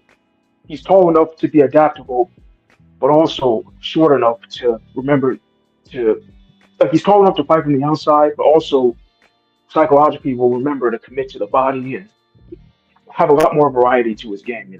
Depending on his opponent, he will adapt to his opponent instead of fighting how he feels like he should fight, no matter what. You want to be versatile. So also weight class, uh, he would be he would walk around 160 out of camp, and by the time he goes through camp and starves and dehydrates a bit, he would fight at 140 for the most part because of the depth of competition. Right, most of the high profile fighters with high level skill, they're usually lightweight. Like the historically deepest divisions have, they've gone from like lightweight up to like around middleweight. That's where most of the depth of talent has been in terms of skill, right? So if he could he could usually rehydrate to 155 on fight nights and be willing to take on any smoke from sacrificing to make 135 up to taking his chances against guys a lot naturally bigger than him, or at least with thicker bone structure, even if but at 154. But he has long limbs to help him out with that, and quickness and other stuff. All sorts of stuff he can use, all sorts of tools in his toolbox, right? Uh, it's kind of like the Devin Haney build now, or kind of like how Devin Haney is, or it has been. Now that I think about it, like he started his career at 35, and he could take on any comers up to even 150. So now I'm thinking about it, we actually have a guy like that in real life, Devin Haney. So Shakur is like that too. Hold on. Shakur is like that uh, too. yeah, Shakur he rehydrates to like 150. So you know, yeah, and uh, but also what was I thinking? Wait, let me. I wrote notes. Wait, I'm getting. I'm almost done. I'm almost. Okay, so yeah, I'm almost done. Okay, so the thing with footwork is again the approach with your footwork depends on your approach. It depends on your strategy. So his footwork, his choice of footwork, and his choice of steps would depend on the strengths and weaknesses of his opponents. All right. So that's the main idea. But also, as far as the amateur background, I wouldn't. I would want him ideally to not have the wear and tear for accumulation from starting as a little kid, and not even just the fights, but all the sparring and all the making weight that they even do in the amateurs. We fight the same day, right? Uh, so once I would ideally he starts at 15. That way he has he's not hasn't been in the game long enough to be tempted to stray and go off the path when he's hitting adolescence, like like a lot and figuring himself out. Like because I started lifting weights before I got into boxing. I was lifting weights started lifting weights at 15, and that really kept me zeroed in on something, right? While I was figuring myself out as a as a biological man, right? And so and that's a good approach too, right? And also, I have less wear and tear than a lot of my contemporaries. So, and it doesn't, and if you, and it won't, and it doesn't take you too long to get effective at boxing if you're totally committed and if you think outside the box. And so anyway, he could improve fast, right? Uh, also, so yeah, and he would turn pro maybe around after around 21 or 22, like after he's reached like legal drinking age, right? Like he and because when you're 21, it's like you know you be more tempted to drink and stuff just because you can legally, you don't have to worry about getting arrested for it and stuff or getting in trouble for it. But basically he would be all in on boxing throughout all the teenage you know stuff that people deal with, right? So and also he'd have enough experience, but not too much amateur experience that he gets stuck in the amateur style. So he would box for maybe 5 years in the amateurs and then maybe turn pro a little, like, maybe 21, 22. Or Let be an me amateur. And that's it. And that's what I remember off the top of my head, based on what I okay, wrote down. like that. That was a detailed answer. Let me Oh, jump no, in. wait. A flat nose, right. A flat nose, because longer noses get broken easier. So a flat nose and big old Devin Haney kind of nostrils. But the thing is, the big nostrils, uh, they breathe in and more oxygen per breath and exhale more per breath. So it That's actually makes a big difference with that's training over time and over the course of the fight. That's interesting you say that because everyone that comes up to New York and runs that marathon be those Africans. And if you look at their build, they're long, they're slim, and they got wide noses and long necks. They suck up a lot of air. That's just science. That's just science, y'all. That's Yep. just a point of information. I'm glad you said that. In my opinion, I would rather have my fighter have an amateur record where he has a lot of losses. You know why? Because he's seen a lot of styles. Sure. Bud was an undefeated in the amateurs. He lost to Ugas, and we wanted that fight on the pro level. We never got it. Mhm. And it's the sexy thing to say, oh, he'd have beat Ugas. We don't know that. We're going through that right now with Keyshawn and what's his name? The Cuban brother that just lost. Andy Cruz. Andy Cruz. Yeah. We're saying that right now. I was like, okay, Batala beat him, but it wasn't Keyshawn. But what do we know? Yeah. Andy Cruz beat Keyshawn how many times in the amateurs? Yeah. I mean, Yeah. But Like you could 5, also 6 say times. that. Well, you could also say Andy Cruz stayed in the amateurs too long. So that's yeah, the you the can tricky see that. part, It's the same. I said the same thing about Loma. Those guys in the European circuit, they stay in the amateur until they're like 30. But they Then see they a get lot cooked. of things. Yeah, But that's why Better Be was so old on his run like that because he fought yeah, amateur till he was like 28. A lot earlier. yeah. So the purpose of the live, here was the trick part. And I wish Prez didn't have to leave. The fighter that you've built, Chris. how does that fighter compare to the fighter that you support the most today? That's my question. I'm gonna go with K-Rob first. Yeah, as far as this question, like, what do you mean by this? Okay, your perfect fighter that you built from scratch, with respect to all of the things that we said, right? How does that fighter that you built compare to your favorite fighter today, if you have one, a favorite fighter? Yeah. I would say the fighter that I build is comparable to my favorite fighter in the sense of I want a fighter that's heavily disciplined. Mhm. They have a lot of goals to be purely like accomplished in the sport, Mhm. and they persevere and challenge, up against the best competition, regardless if they win or lose. And I want a fighter that's a people's champion. They give back to their people, and they're very prideful for who they are as a fighter, in and out the ring. And I want a fighter that's extremely influential to the point where they take the greatest challenges to be the best version of themselves, whether that's in times of distress or times of severe challenges. So that's how I would particularly envision a perfect build fighter, in my view. Okay. All right. Rich, same question. Repeat again, Drew. how the perfect fighter that you built based off of the criteria that we brainstormed. How does that perfect fighter that you built in your mind compare to a fighter that you strongly support or your favorite fighter if you have one? Uh, I don't know. My favorite fighter had weight problems, James Tony. Uh-huh. But if I was to build a fighter, it would be in the mold of him, but just more discipline. Yeah. Stylistically, James is one of my favorites. But let's not forget, he also popped versus John Ruiz. I was at that fight. Mm-hmm.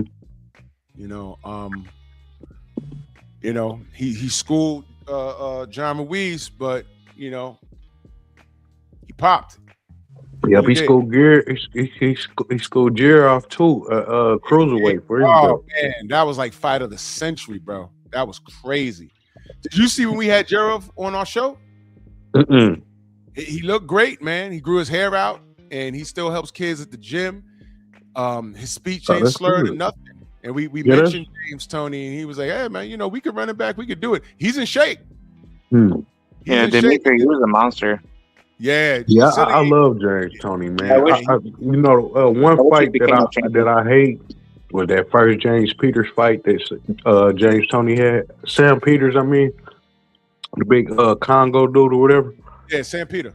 Yeah, I thought Tony won that first fight. Yeah, that was tough. I think that was a tough fight. Sam Peter. Sam Peter was in the fight because he's like naturally he's a big dude. Sam Peter's a big dude. Yeah, he was knocking. Remember how he did Klitschko? Oh man, wait a minute. And Klitschko pulled it out. That fight was in Atlantic City. Mm-hmm. And that was dropped the first him time. About 6 times. He dropped him. I think he dropped him 3 times in the first round, but there was no 3 knockdown rule until after the second or third. Mm-hmm. Sam Peters almost stopped him. Mm-hmm. Yeah, but later in the fight, Vladimir hit him with a hook off the jab, and he wobbled him badly. Yeah, and knocked his ass out. That was bad. Sam Peters got a very good chin. Yeah, real good. And I like it. Tally years later, Sam revealed that they ate some fruit that was delivered to their room, and he got poisoned. That's what he said. Wow. You know what I'm saying? He got poisoned, and that's why they were doing that, announcing the scores in between the fight. And when he realized he was down on the cards, he just told his corner to stop the fight. But he was sick.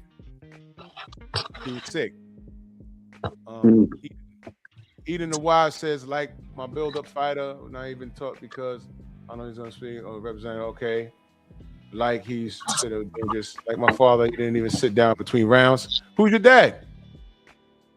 Who's your pops? Eden? Your pops is a fighter?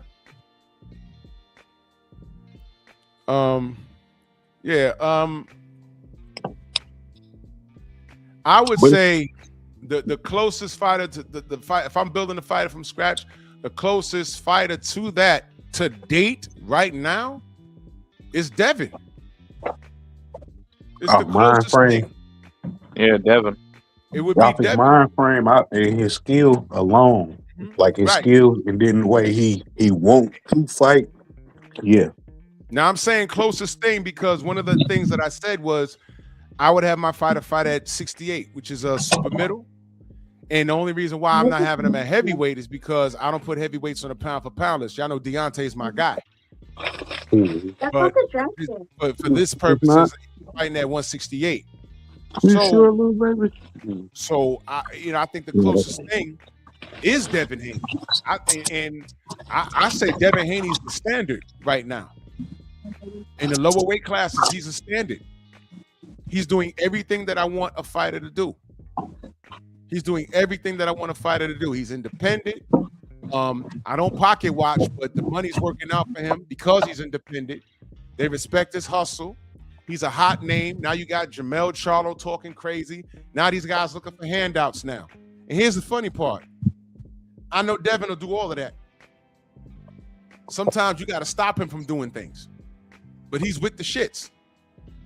He's not ducking no smoke. But every time someone says his name, now watch. By Monday, somebody's going to be saying, oh, Devin's ducking Jamel. Man, shut up, bro. Shut up, bro. But you Jamel know had what's so crazy, an Drew? opportunity. Yeah.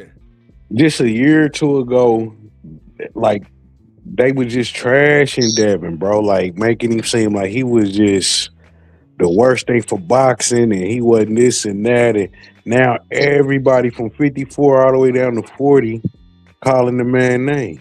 That's right. And that's why we say he's a face. And I know that's a tough pill for people to swallow because, like I said in the other live, which will be legendary, Devin Haney is who you wish your favorite fighter could be. And really, but once they get all the emotion out of the way and everything else, all I say is look at the facts. Whoever you root for, and then look at the position that Devin Haney is in. And if all you're left is talking about Ryan Garcia, but while ignoring what happened with that, then there's something wrong with you, especially if you's a nigga. There's something wrong with you. I mean, but the only niggas that's doing that is them Tank fans. Like they the only ones that he lost the round. But tell the truth. You know tell the wild, truth. You know what's wild, Rich? They don't even understand how irrelevant they are at this current junction. Everything we said about Tank turned out to be right. Everything we said, even the way his career is going right now. Hell, Mike Tyson said it. Don't even listen to us. Mike Tyson said, yeah, there's a comparison between me and that kid. Has nothing to do with inside the ring, though. Has nothing to do with that. He said it, we said it, and it's okay. Because guess what? If he don't go to jail, there's still time to fix it. But I don't trust him to do anything. How can I believe what you say when I see what you do? All I want him to do is fight his contemporaries. Now, you could bring up Pedraza or whatever, a fight that he said was a setup. Everything that they say in defense of Tank, I never heard Devin say, hey, man, they put me in here with this guy. I think I'm being set up. You know why? They can't put Devin in there with anybody. He's his own boss. And while he was his own boss, he's trying to fight the best.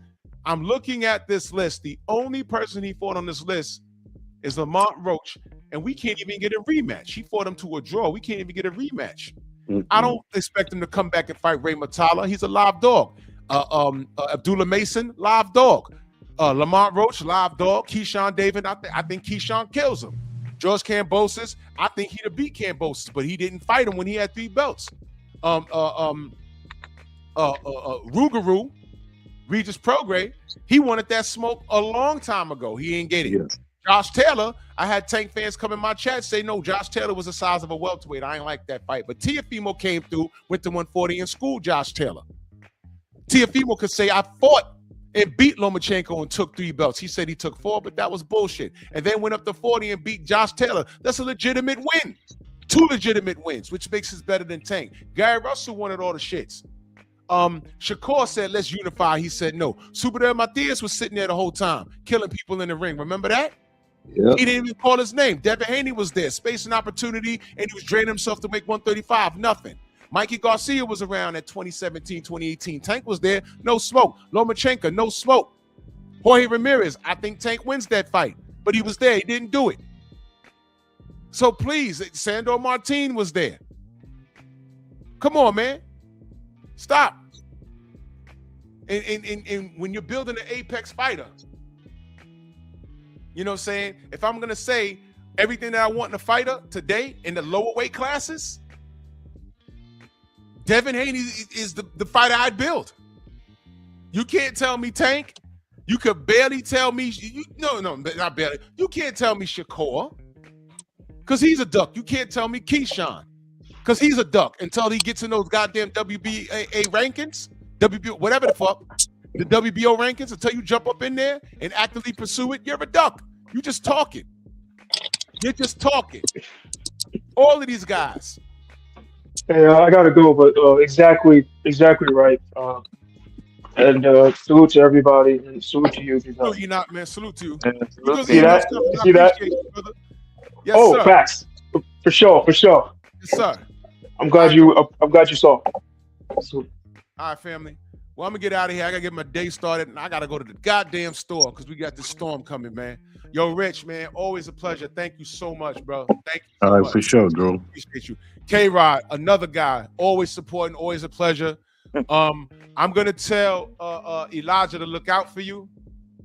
I'm saying I'm gonna send him a text, and you know, if you talk to him, just tell them who you are, and be like, yeah, man, I'm cool with Drew. I'm always on the panel. Let him know. Okay, yeah. All right. Yeah, like I'll shoot him a text at some point today, just to let him know. And like I'm basically like going in with media credentials, so Oh, I'm gonna excellent. try to see. Yeah. Like I'm gonna try to see like if I could try to go backstage to possibly go talk with him. Excellent, man. Appreciate you, brother, as always. Thank you so much, brother. Yes, sir. Thank you very much. All right, brother. Man, salute to y'all. It was a good show, man. It was a good show. In the future, please, let's refrain from insulting each other. I know we can get passionate, but let's keep the name calling out of it. We can make our points without being rude to one another. We're men. It can get passionate, but let's not cross that line. Let's always keep it boxing. I know it can be difficult, and I have to check myself sometimes. But let's just keep it boxing. All right, let's keep it boxing. All right. And thank you, Press, for showing up. Appreciate you. We ain't got to agree on anything, but as long as it's boxing, I'm up for the conversation. So salute to y'all. Great Simian Saturday. Salute to everybody in the Venmo, the Zelda Cash at the Super Chat. I will do a post fight. I'll talk about it. Well, let me just be very blunt with y'all. If Ryan wins, I don't care. If he loses bad, I'm going live. I'm rooting for Barrios. I think Blue Blood said he's sick. I hope that's not accurate. I hope that's not accurate. I hope that Mario's trolling. I hope. If Ryan loses big, I'm going live. I might go live for like 20 minutes, and then you can find me over at the Sensei, Stormy B Man, and make sure y'all subscribed. But if he wins, I might not even talk about it.